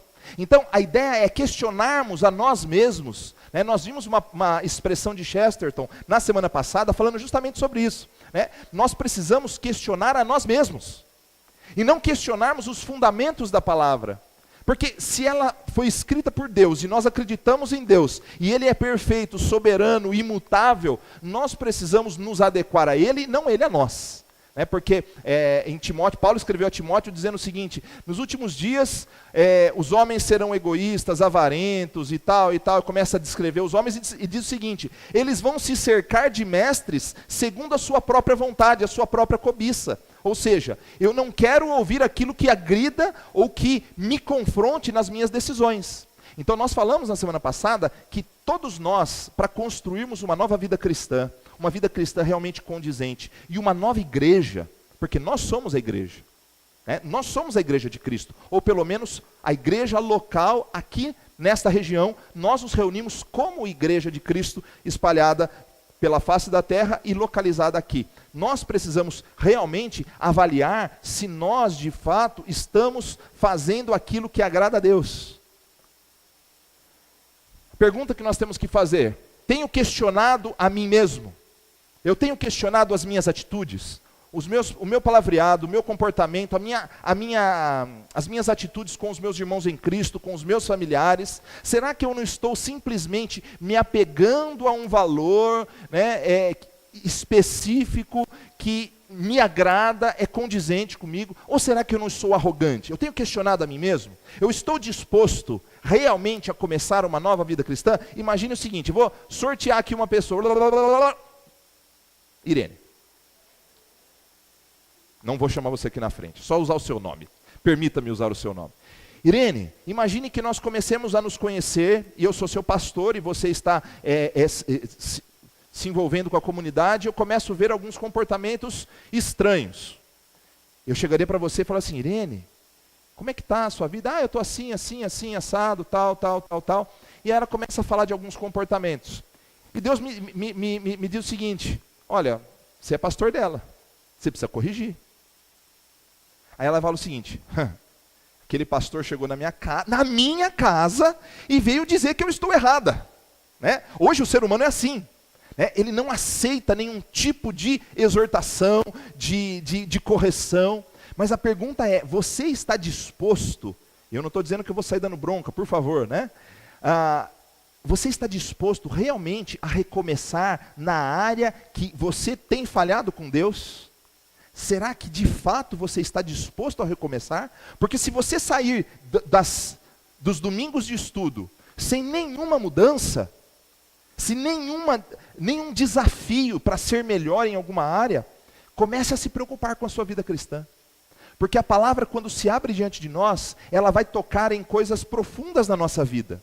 Quer seja de imoralidade, quer seja de arrogância, quer seja de mentira, quer seja de preguiça, quer seja de palavreados errados, e a gente começa a trabalhar, mas não é um conjunto de leis. Lembre-se, nós falamos e a proposta foi, primeiro vamos lembrar essa frase aqui de Henry Ford, se está certa a pronúncia? Então tá bom.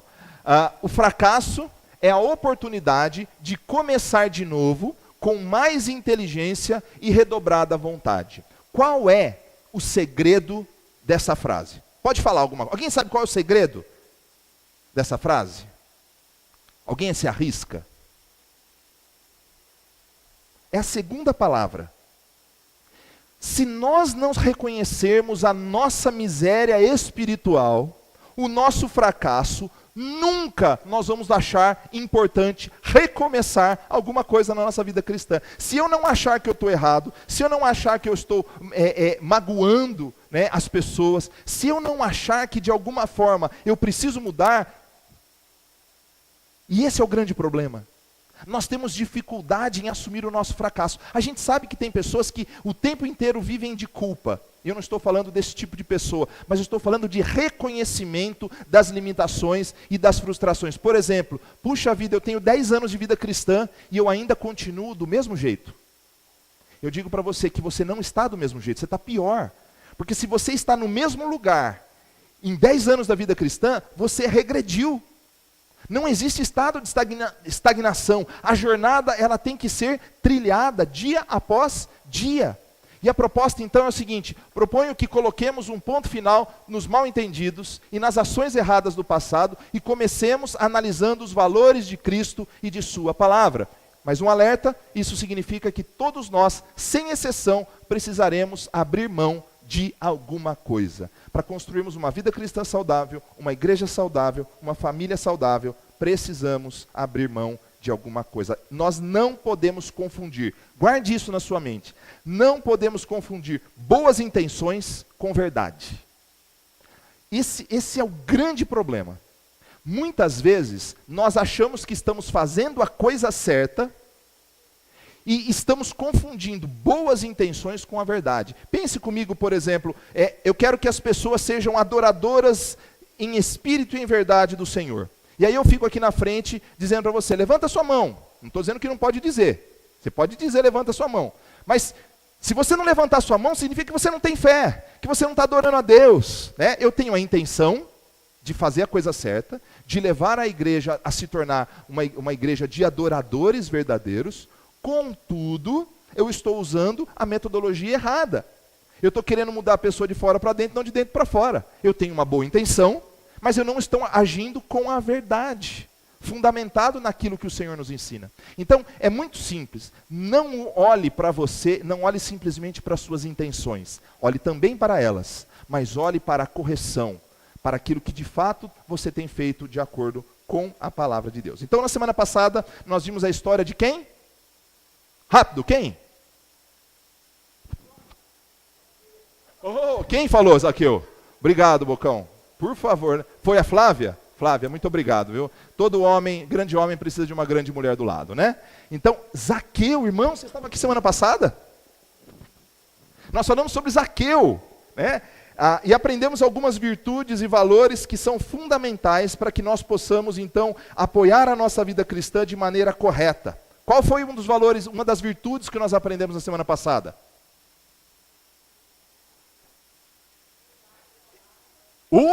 Marlene, muito obrigado. Humildade, coragem e quem falou?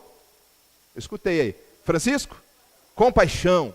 Nós aprendemos sobre humildade, coragem e compaixão. Então, para me ajudar nesse processo, no final do estudo, nós vamos começar a colar as palavras aqui para ajudar a sua memória, tá bom? Então nós vamos começar a colar as palavras aqui na parede, para que no final da nossa série de estudos você tenha visível na sua mente, né? Muito claro na sua mente, quais são. Aí você se pergunta, quando você estiver brigando com alguém, você pensa o seguinte: eu estou sendo sincero, justo, humilde, né? Começa a se questionar. No momento da discussão, se você está sendo humilde, é duro, porque eu reconheço muitas vezes que não estou sendo humilde. Eu reconheço que a minha vontade tem que prevalecer diante da verdade. Então, a gente vai pensar um pouquinho hoje a partir de outros valores. Abra sua Bíblia lá em João, capítulo de número 4, a partir do verso de número 1. João 4, a partir do verso... Outra passagem assim... é muito conhecida daqueles que são estudiosos da palavra, ou daqueles que pelo menos tentam ser estudiosos da palavra. É uma passagem bastante conhecida, e as músicas que foram escolhidas tinham o propósito de reforçar essa verdade também. João, capítulo de número 4, a partir do verso de número 1.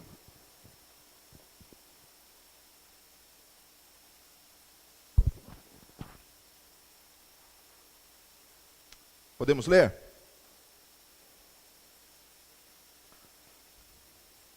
Nós vamos até o verso 24, eu leio rápido, mas você acompanha na sua Bíblia, para a gente entender o contexto da passagem. Quando, pois, o Senhor veio a saber que os fariseus, quem não sabe quem eram os fariseus, era um grupo religioso, né, dos judeus, que estava ali envolto no contexto ali do nascimento, do crescimento de Jesus. Existiam outros partidos religiosos, né, nem políticos, eram políticos, mas também eram religiosos, como os fariseus, os saduceus, os zelotes. Existiam alguns segmentos. Os fariseus eram um dos grupos, talvez o mais forte. Quando, pois, o Senhor veio a saber que os fariseus tinham ouvido dizer que ele, Jesus, fazia e batizava mais discípulos do que João, no caso João Batista, se bem que Jesus mesmo não batizava, mas sim os seus discípulos, deixou a Judéia, retirando-se outra vez para a Galiléia. E era-lhe necessário atravessar a província de Samaria. Chegou, pois, a uma cidade samaritana chamada Sicar, perto das terras de Jacó, que Jacó dera a seu filho José. Estava ali a fonte, ou o poço de Jacó. Cansado da viagem, assentara-se Jesus junto à fonte por volta da hora sexta. Nisto veio uma mulher samaritana tirar água. Disse-lhe Jesus: dá-me de beber, pois seus discípulos tinham ido à cidade para comprar alimentos. Então lhe disse a mulher samaritana: como sendo tu judeu, pedes de beber a mim, que sou mulher samaritana? Porque os judeus não se dão com os samaritanos. Replicou-lhe Jesus: se conheceras o dom de Deus e quem é o que te pede, dá-me de beber, tu lhe pedirias e ele daria água viva. Respondeu-lhe ela: Senhor, tu não tens com que tirar, e o poço é fundo. Onde, pois, tens a tal água viva? És tu, porventura, maior do que Jacó, o nosso pai, que nos deu o poço, do qual ele mesmo bebeu, e bem assim seus filhos e seu gado? Afirmou-lhe Jesus: quem beber desta água aí, vai ter sede. Porém, quem beber da água que eu lhe der, nunca mais terá sede. Pelo contrário, a água que eu lhe der será nele uma fonte a jorrar para a vida eterna. Disse-lhe a mulher: Senhor, dá-me dessa água, para que eu não mais tenha sede, nem precise vir aqui buscá-la. Disse-lhe Jesus: vai, chama teu marido e vem cá. Ao que lhe respondeu a mulher: mas eu não tenho marido. Replicou-lhe Jesus: bem disseste, não tens marido, porque 5 maridos você já teve, e esse que agora tens não é teu marido. Isto disseste com verdade. Senhor, disse a mulher, vejo que tu és profeta. Nossos pais adoravam neste monte. Vós, entretanto, dizeis que em Jerusalém é o lugar onde se deve adorar. Disse-lhe Jesus: mulher, podes crer-me que a hora vem, quando nem neste monte, nem em Jerusalém, adorareis o Pai. Vós adorais o que não conheceis, nós adoramos o que conhecemos, porque a salvação vem dos judeus. Mas vem a hora, e já chegou, em que os verdadeiros adoradores adorarão o Pai em espírito e em verdade, porque são estes que o Pai procura para seus adoradores. Deus é espírito e importa que os seus adoradores o adorem em espírito e em verdade. Vamos orar. Senhor, já um pouco adiantado no culto, Senhor, cantamos, falamos um pouco sobre aquilo que o Senhor vai falar aos nossos corações, mas pedimos, Senhor, com humildade, que realmente coloque em nós o desejo da transformação, o desejo de sermos diferentes, o desejo de recomeçarmos nas áreas em que ainda estamos deficientes. Ajuda-nos, Senhor, fortaleça-nos, Senhor, esteja trabalhando no nosso coração, para que nada, Senhor, nada nos impeça de seguir a jornada cristã com critério, com virtudes e valores e atitudes condizentes com o teu evangelho. Oramos em nome de Jesus. Amém. Esse é um texto bastante conhecido.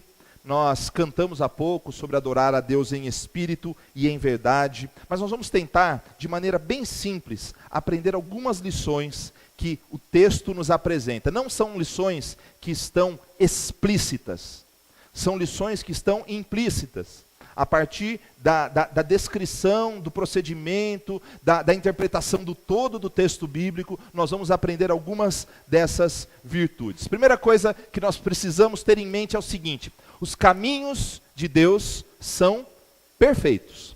Então nós precisamos entender o seguinte: os caminhos de Deus são perfeitos. Em algum momento, de alguma forma, por meio de alguém, Deus se revela ao ser humano. Ele se revela na pessoa de Cristo Jesus, mas durante toda a história, ele se revelou na sua palavra, mas usou instrumentos de todas as formas. Usou pastores, leigos, pessoas que não têm nenhum conhecimento bíblico, pessoas não cristãs. Ele usou gente de todos os tipos, circunstâncias variadas, pessoas que estavam tendo muito, tendo pouco. De alguma forma, Deus um dia falou ao seu coração.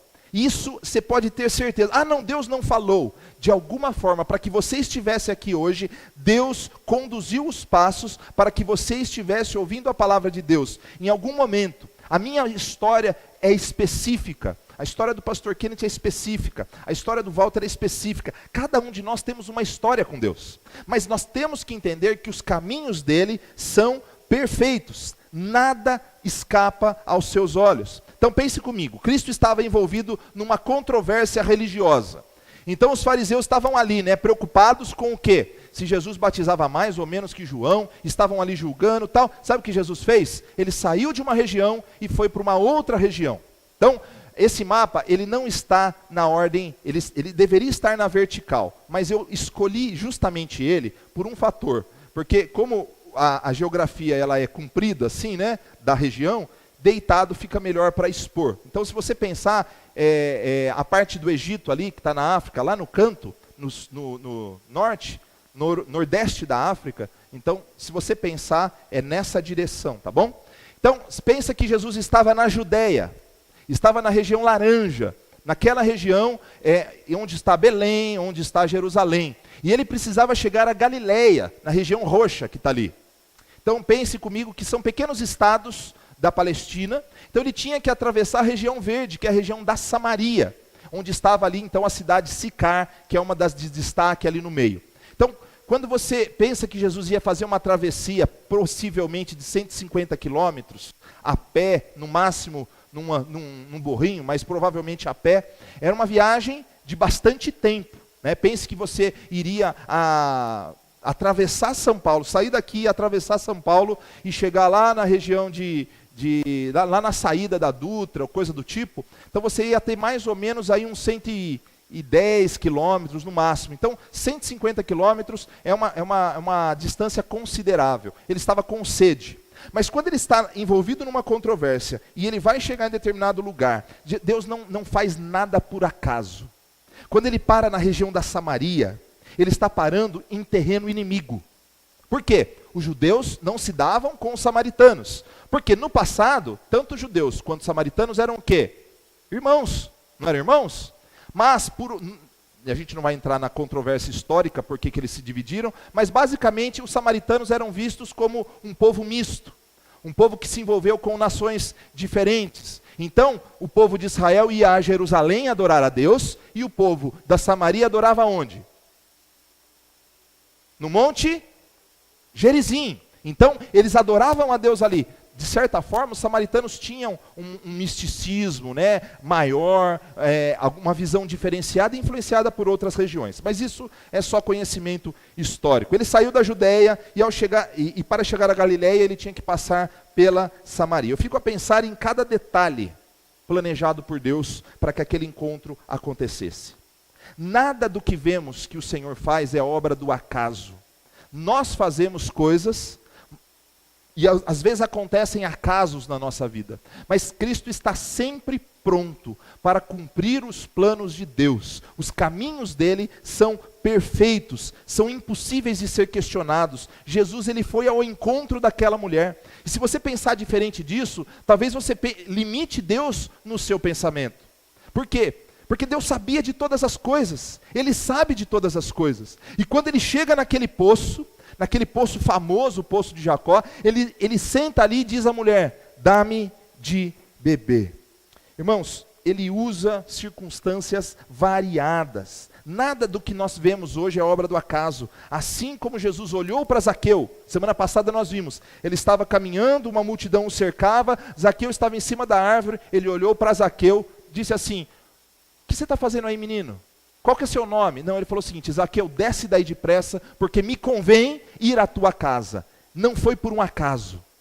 Ele precisava mostrar o seu amor a pessoas de todas as nacionalidades, de todas as preferências políticas e religiosas. Zaqueu, ele era o quê? Cobrador de impostos, um publicano, odiado, e ele mostra na frente de todo o povo que tanto o publicano arrependido, ele vai entrar no reino dos céus, assim como aqueles que nunca fizeram uma coisa socialmente condenável. Então ele olha para aquele homem e agora ele olha para aquela mulher samaritana. Mulher não deveria conversar com um homem sem a presença do seu marido. E além disso, ela era samaritana. Aí o espanto. Jesus então vai ao encontro dela. Por quê? Qual foi o texto que nós lemos na semana passada, falando de Zaqueu? O versículo 10 dizia o seguinte: porque Jesus veio buscar e salvar o que estava perdido. Esta é a missão de Jesus, esta deve ser a missão da igreja, pensar com os olhos da fé, e os olhos da fé, não é os olhos da fé que faz tudo aquilo que eu quero tudo que eu quiser, se eu tiver fé eu consigo. Olhar pelos olhos da fé é entender pelo prisma de Cristo, de que nós estamos aqui para buscar e salvar o perdido. Então ele olha para aquela mulher, e assim como os céus são mais altos do que a terra, também os meus caminhos, disse o Senhor, são mais altos do que os seus caminhos, e os meus pensamentos mais altos do que os seus pensamentos. Eu vou insistir nisso um pouquinho. Dá para entender que eu e você somos totalmente limitados, e que não cabe a nós a posição de arrogância, de prepotência. Cabe a nós a posição de humildade e de submissão, para quê? Para que o Senhor cumpra em nós os seus planos. Se os caminhos dele são perfeitos, se ele escreve a história com todo capricho, pintando um belo quadro, dá-nos liberdade. Contudo, ele se coloca diante de nós em várias circunstâncias. Hoje, por exemplo, ele está chamando a sua atenção, para que você entenda que é necessário nos submetermos àquele de quem os caminhos são perfeitos. Os meus caminhos e os seus caminhos não são tão altos quanto nós pensamos, mas os caminhos e os pensamentos de Deus são maiores do que os nossos pensamentos. Não há espaço para nós, para termos arrogância, prepotência, mas nós precisamos nos submeter àquele que é poderoso para fazer infinitamente mais do que tudo quanto pedimos ou pensamos. Nós fazemos planos. Salomão disse em Provérbios 16, o coração do homem faz planos, mas a resposta certa vem dos lábios do Senhor. Então nós precisamos entender isso. Se você quer sair daqui com uma coisa muito importante para a sua vida, aprenda a se submeter a Deus. E sabe qual que é o problema?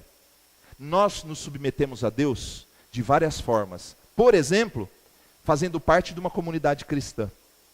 E aí é um problema sério.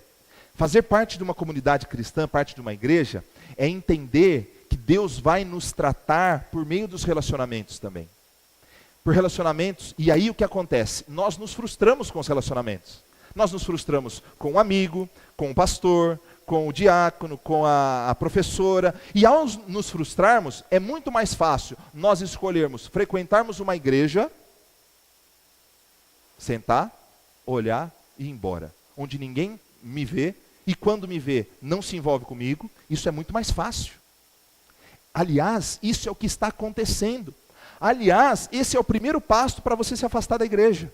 Sabe por quê? Porque quando você não se submete, você não tem que prestar contas.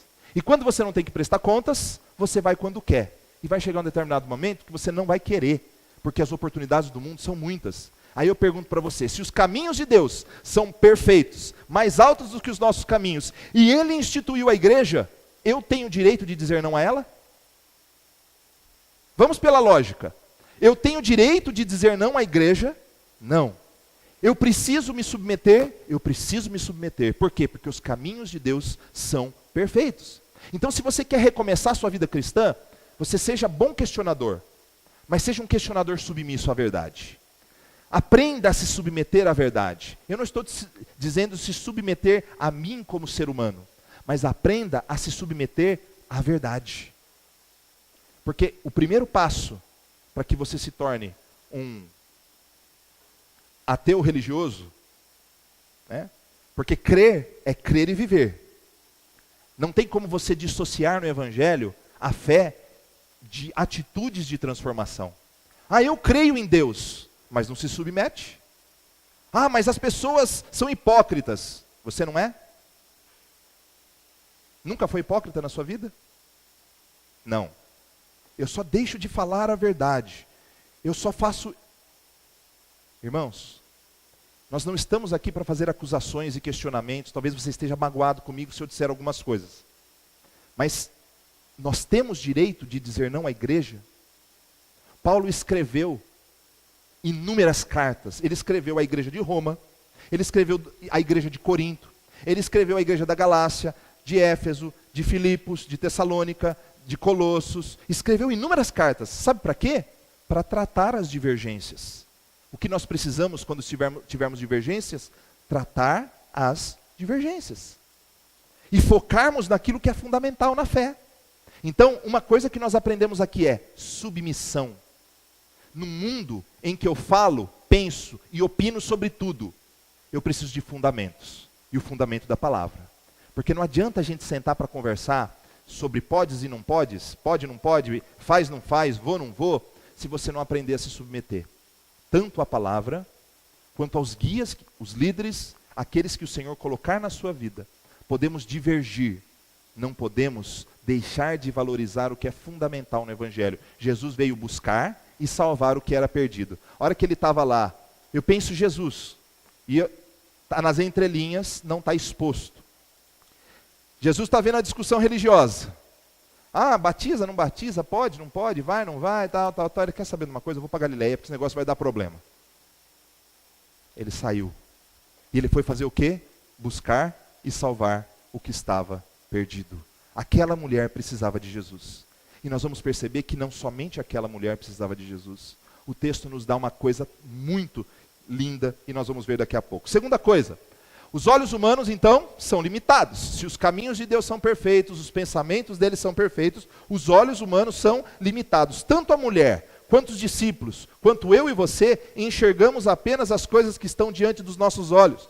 Nós temos grande dificuldade em enxergar de maneira ampla, de olhar com os olhos da fé, com os olhos que Cristo quer que nós olhemos. É claro que nós podemos desenvolver uma visão diferenciada a respeito de temas variados, mas nós precisamos entender que nós somos limitados. Precisamos da ação de Cristo em nós para nos ajudar a descobrir as suas verdades e as suas promessas. Olha, nos versos 7 a 12, nós não vamos ler novamente, mas a mulher mostra que não conseguia compreender o que era a tal da água viva. E nem entendia como aquele homem poderia conceder aquela água, se não tinha condições de tirar a água do poço. Então pense comigo, Jesus diz a ela assim, me dá água. Mas o senhor está falando comigo, eu sou samaritana, tal, me dá água. Assim, não, mas ela começa a dialogar com Jesus. Aí Jesus começa a conversar com ela, fala, olha, essa água aí, que vocês bebem, vocês podem voltar a ter sede. Mas quem beber da água que eu lhe der, nunca mais terá sede. Aí o que ela diz? Ai, me dá dessa água para que nunca mais eu tenha que vir buscar no poço. Ela ainda não tinha entendido. Isso mostra a limitação da minha visão e da sua visão. Não é a mulher que tem uma visão limitada, a mulher samaritana. Eu e você temos visões limitadas. Nós não entendemos os planos de Deus. Quando você perde alguma pessoa querida, perde o emprego, bate o carro, quando você faz um monte de coisa, você pergunta o seguinte, Senhor, mas por quê? Você está perguntando porque você não entende. Mas Deus sabe todas as coisas. Deus sabe o que pode, o que não pode, por que isso. E aí o que acontece? Deus é sádico? Não, Deus não é sádico. Nós estamos debaixo do pecado. Nós estamos num mundo onde a maldade, ela tenta crescer cada vez mais e influenciar os nossos relacionamentos, mas Deus é perfeito. E Ele já venceu o mal naquela cruz em Cristo Jesus. Contudo, Ele ainda não decretou a sua vitória final, que vai ser executada na volta de Cristo. Agora, enquanto nós não vemos todas essas coisas acontecerem, nós precisamos entender a nossa limitação. No verso 27, os discípulos acharam estranha aquela conversa. A gente não leu o verso 27, mas eles falaram o seguinte, João narrando, né, o evangelista João narrando, ele era um dos discípulos. Nós achamos estranho, vou dizer como João diria, nós achamos estranho Jesus conversar com uma mulher samaritana, e ainda mais João, que queria que que Jesus fizesse descer fogo do céu sobre os samaritanos. Ele diz o seguinte, nós achamos estranho, mas não falamos nada. Né? Nós somos limitados na nossa visão. E nós, como somos limitados, nós enxergamos a dor como injusta. A punição como injusta. Nós não vemos a dor e a punição como uma fonte de aprendizado, como uma oportunidade de nos aproximarmos mais de Deus. Porque se tivesse que escolher entre... Vou falar uma coisa bem forte, você não se magoe, mas é justamente para dar uma ênfase no negócio. Se você tivesse que escolher entre o seu filho e a vontade de Deus. É só para você entender um pouquinho.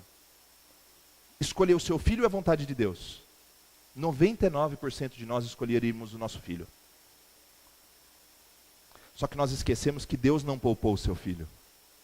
Ele não poupou o seu filho. Melhor é a vontade de Deus. Melhor é a vontade de Deus. Porque se colocando na vontade de Deus, Ele faz o melhor para o nosso filho. De um jeito ou de outro. Mas é duro. Nós não queremos isso. Nós não queremos nos submeter. Nós enxergamos, por exemplo, as vitórias como merecidas. A gente não diz assim, ó, você merece. Né? Hoje é meu aniversário, né, gente? Hoje é meu aniversário, quase todo mundo sabe que é meu aniversário. Aí alguém vem e fala assim, nossa, não, você precisa fazer tal coisa porque você merece. Legal, mas é uma visão limitada, que eu e você temos, de merecimento. Porque de fato, na vida cristã, nós não merecemos nada. A graça é um favor sem merecimento. Não é? Então, diante de Deus, nós não merecemos nada. Aliás, não merecemos nada de bom. Mereceríamos coisas muito ruins. Mas nós somos limitados na nossa visão. A nossa visão é pequena, é infantil. O máximo que alcançamos é a extensão dos nossos desejos e sonhos. Pensamos que ao planejar, nós estamos olhando o futuro. Mas quando nós somos egoístas e desconsideramos a vontade de Deus, os nossos sonhos nos levam a muitos lugares, mas que espiritualmente não nos levam a lugar nenhum. Filosofou demais? É mais ou menos assim. Não, porque eu quero, porque eu mereço um... Nossa, faz tanto tempo que eu estou trabalhando, eu preciso de um carro novo, eu preciso de uma... Desculpe, não eu, tá? Então vou falar invertido, senão vai pegar mal. Eu preciso de um marido novo, meu marido não está legal. Né? Eu ia falar, eu preciso de uma mulher nova, daí ela vai olhar para mim, vai falar assim, que exemplo que você deu, né? Eu preciso de um emprego novo. Eu preciso disso. E a gente começa a se justificar. Quer um exemplo? Vou dar um exemplo. Tipo assim, né? Que nem jovem. E eu não sou, vocês sabem que eu não falo de dinheiro na igreja, quase nunca, uma vez a cada 2 anos. Mas é o seguinte, olha, faz tanto tempo que eu estou querendo tal coisa, tal, eu vou fazer. E aí eu vou ficar uns 12 meses sem dar o meu dízimo, ou as minhas ofertas, sabe por quê? Porque eu mereço. E a gente começa, eu peguei uma coisa assim, bem simples, né? Para que a gente mostrar como a gente se justifica. A gente sempre se justifica nas ações que nós temos. Sabe o que é isso? É uma visão que não é maior do que os nossos desejos e sonhos. Ela não é maior do que isso. Então, o máximo que a gente enxerga é um palmo à frente dos nossos olhos. Se não fosse pelo Senhor, que nos dá uma visão diferenciada, nós ainda brigaríamos enterrados nos nossos desejos e nas nossas vontades. Nós precisamos entender. Olha, a Bíblia diz, lá em Coríntios, um texto que eu adoro, né? Vamos ler juntos ali? Nem olhos viram, nem ouvidos ouviram, nem jamais penetrou no coração do homem o que Deus tem preparado para aqueles que o amam. Você acha que você entende Deus? Que Ele é quadradinho, do jeito que você acha, do jeito que eu acho? Não, é só eu andar bonzinho aqui, bonzinho ali, aqui Ele me entende porque Ele é misericordioso. Você acha que você entende Deus? A Bíblia está dizendo que nem olhos viram, nem ouvidos ouviram, nem jamais penetrou no coração do homem o que Deus tem preparado para aqueles que o amam. Isso significa, irmãos, que nós somos limitados na nossa visão. Nós precisamos ser sinceros em relação a isso. Nós precisamos ser coerentes em relação a isso. Se não for pela palavra, se não for pelo Espírito Santo que habita em nós, se não for por Cristo transformando a nossa vida, nós não somos capazes de enxergar nada além dos nossos sonhos. E muitas vezes sonhos egoístas. Não, mas eu tenho sonho de formar o meu filho. Legal, sonho egoísta. Mas como assim? Eu sou altruísta. Não. Você quer ver o filho do outro bem formado? Aí eu poderia pensar em altruísmo. Mas se é o seu filho, é egoísmo. Como assim? Eu não quero nada para mim. Mas quando você vê seu filho ali no topo da pirâmide, isso já é uma realização para você. é sonho egoísta também. Nós somos limitados, irmãos. Nós somos muito limitados.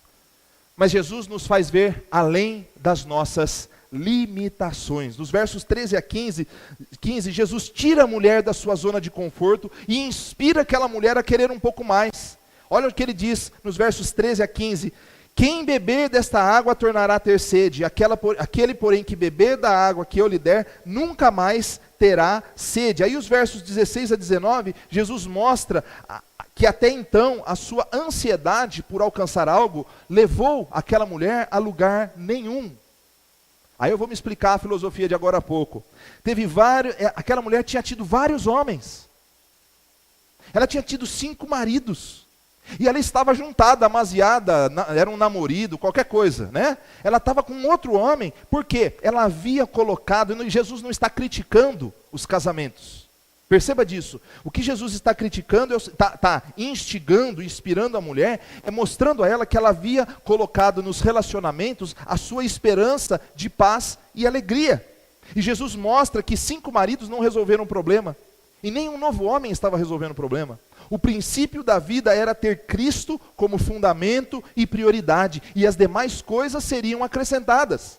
Em quem ou no que você tem colocado a sua ansiedade de paz e de alegria? É na igreja? Nem a igreja, nem marido, nem filho, porque filho frustra a gente. A gente quer que o filho faça algumas coisas e eles nos frustram. Ah, mas eles fizeram tudo o que eu queria, né, os meus filhos. E aí, você teve a paz completa? Irmãos, a única paz que excede o entendimento é dada por Cristo Jesus. E é isso que ele está querendo mostrar àquela mulher. Pense em como a sua vida hoje pode estar limitada. E você continua acreditando numa felicidade fugaz, passageira. Você continua acreditando em frases de efeito, né? Porque está na moda. Eu e você colocamos frases de efeito. Eu não coloquei a do Henry Ford aqui? Né? Então nós colocamos frases de efeito, né? Eu coloquei, você coloca no Face, no celular, em todas as coisas. E nós acreditamos nas frases de efeito. E na palavra? E na palavra? Jesus está mostrando àquela mulher que nós temos que tomar cuidado onde ou em quem nós estamos colocando a nossa esperança. Ela não tinha se satisfeito. Perdoe o português, ela não tinha tido satisfação plena, porque Jesus sabia, assim como Jesus sabe, onde eu e você estamos colocando a nossa esperança. Jesus sabe todas as coisas. Realmente, a pergunta é, nós encontramos as fontes de águas vivas? Encontramos a paz que excede o entendimento? Encontramos a alegria que ultrapassa as circunstâncias?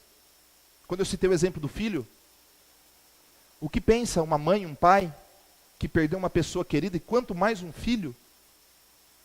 É possível ter paz em momentos de guerra? É possível ter alegria em momentos de dor?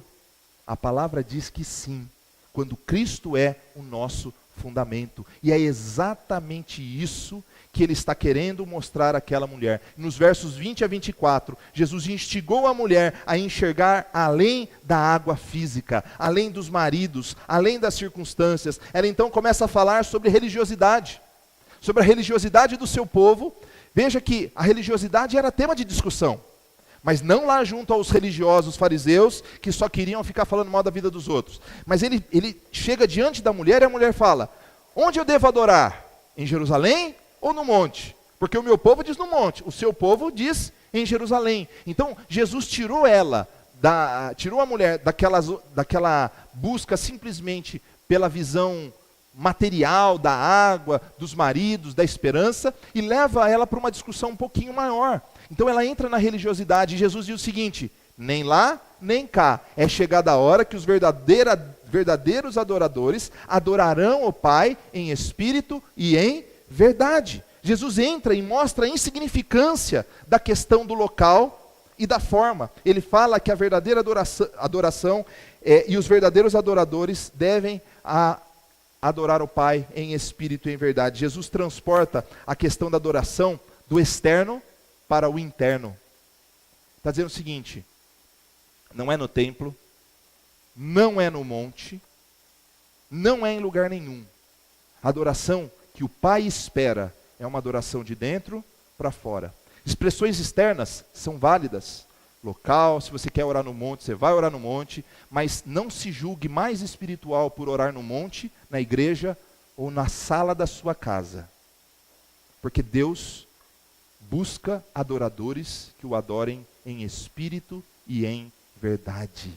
Expressões externas, apesar de válidas, elas devem estar conectadas a um coração humilde, sincero, verdadeiro, e desde que nossas palavras creiam de fato de quem é Deus e o que Ele quer fazer na nossa vida. Jesus mostra à mulher que adorar em espírito é algo interior, conectado com a atuação do Espírito Santo em nós, que trabalha na nossa sinceridade, mas também a adoração tem que ser cristocêntrica. Ele é a verdade. Se Cristo é a verdade, Ele é o nosso molde de adoração em espírito e em verdade. É apoiado na palavra, uma adoração que afete não só a nossa mente de consciência, porque cantar qualquer coisa, falar qualquer coisa, expressar qualquer coisa, pode ser uma expressão que eu acho ser de adoração, mas não está sendo influenciada pelo Espírito Santo em nós e pela verdade da palavra. Nós precisamos de sinceridade, de coerência.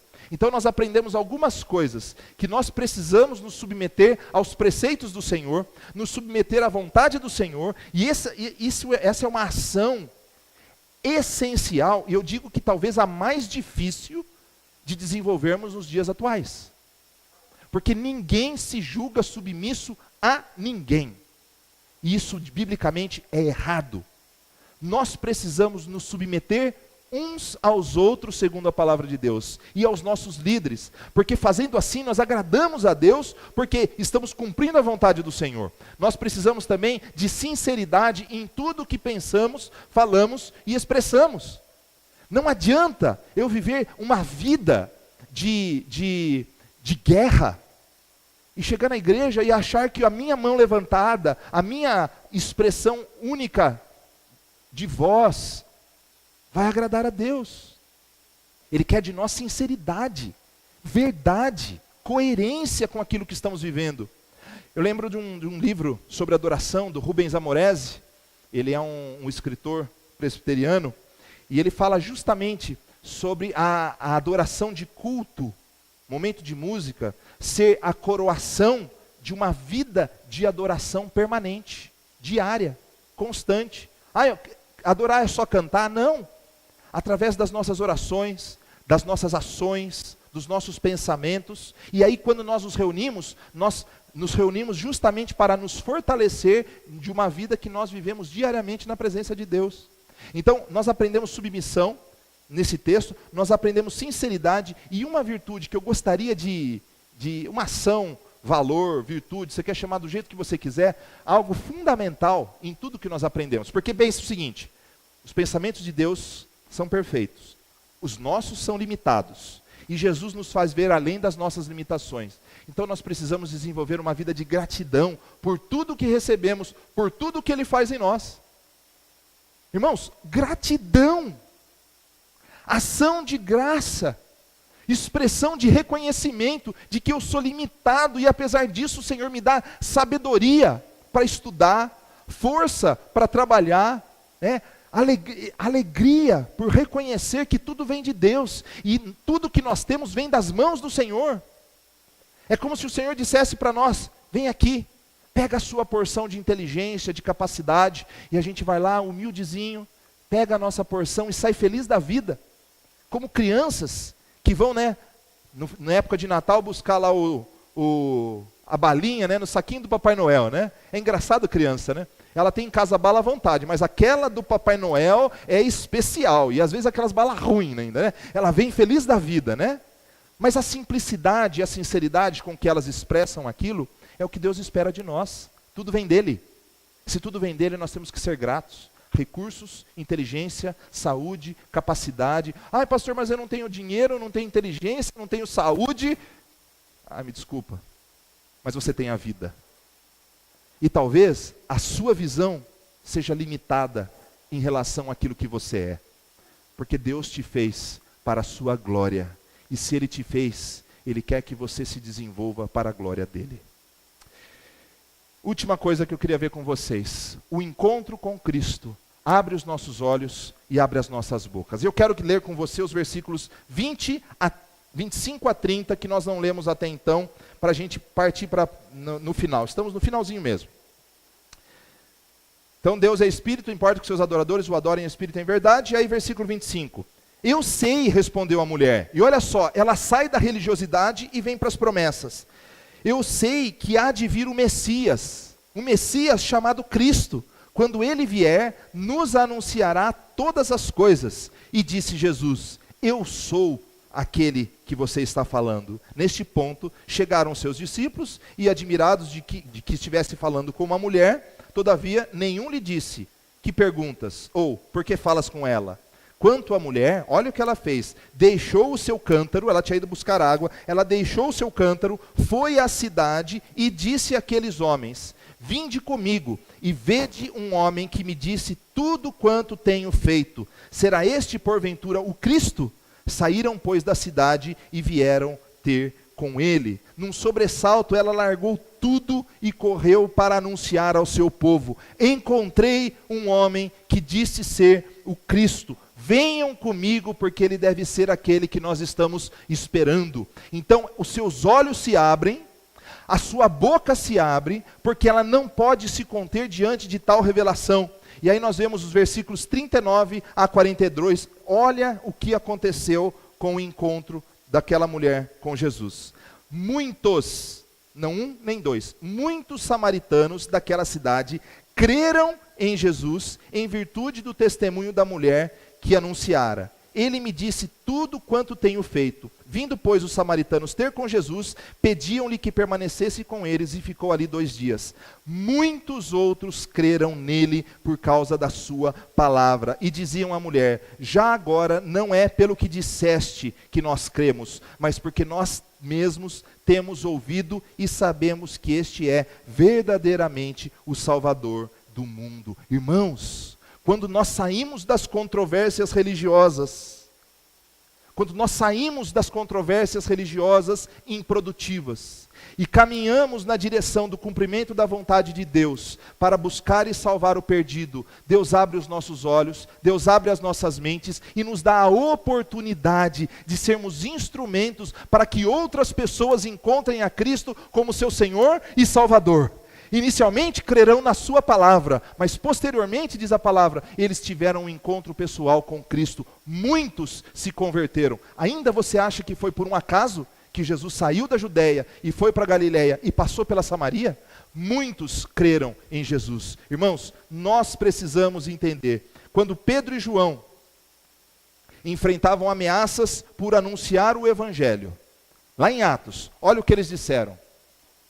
Mas Pedro e João responderam, julguem os senhores mesmos, se é justo aos olhos de Deus, obedecer aos senhores e não a Deus, pois não podemos deixar de falar do que vimos e ouvimos. Irmãos, quando nós temos um encontro pessoal com Cristo, as questões realmente não fundamentais precisam ser colocadas de lado, para que a gente possa realmente fundamentar a nossa vida naquilo que Deus espera que nós fundamentemos. Nós precisamos entender que um encontro verdadeiro com Cristo abre os nossos olhos para as coisas essenciais. Se você não está enxergando ainda o que Deus tem para a sua vida, ao invés de procurar em coisas improdutivas, procure diretamente no relacionamento com Ele. Busque a Deus de todo o seu coração. Buscar-me-eis e me achareis quando me buscardes de todo o vosso coração, né? Perdoe-me o velho português, mas vocês me buscarão e me encontrarão quando me buscarem de todo o vosso coração. Busque a Deus. E aí, vou pedir que as meninas venham aqui, a Silvia, as meninas, nós vamos começar a colar aqui na parede algumas virtudes, bem sem direcionamento. Eu quero que você guarde as virtudes, os valores, as ações que vocês... podem colocar aqui, se for o caso, ó, tampando os buracos aqui, ó. Podem colocando. Você não alcança? Onde você quiser, nessa direção. Pode apertar aqui. Então, Primeira coisa que nós temos que lembrar todos os dias da nossa vida: temos sido pessoas humildes? Humildes para nos submetermos à vontade de Deus, que submissão é um dos valores. Coragem para abandonar os nossos erros, os nossos defeitos, a vergonha e o medo de dizer: eu sou cristão. Eu quero abandonar as minhas ações erradas e viver para Deus. Eu tenho tido compaixão dos outros, ou eu simplesmente penso em mim? Eu me submeto à palavra de Deus. A minha adoração é uma adoração sincera. Eu canto, eu falo, eu me expresso, eu oro com sinceridade. Eu tenho uma vida de gratidão a Deus, porque isso aqui é fundamental. Discutir se João batiza mais que Jesus, ou os discípulos, isso não é fundamental. Mas essas coisas são fundamentais. Pense se realmente você tem sido uma pessoa com humildade, coragem, compaixão, submissão à verdade revelada na palavra de Cristo, Cristo que é a verdade. Sinceridade, pois o Espírito que habita em nós conhece as nossas motivações e deve nos inspirar. E gratidão, porque adoração é reconhecimento, é agradecimento pelo que Deus faz por todos nós. Cristo, Ele é a fonte de águas vivas. É aquele que habita em nós e que faz transbordar em nós paz e alegria, mesmo em dias maus. Mesmo que a tempestade nos aflija, mesmo que o mar se enfureça, a noite escura da alma nos abata, mesmo que as dores sejam grandes, Ele se faz presente e diz o seguinte, vamos ler juntos? O choro pode durar uma noite, mas a alegria vem pela manhã. Vamos orar.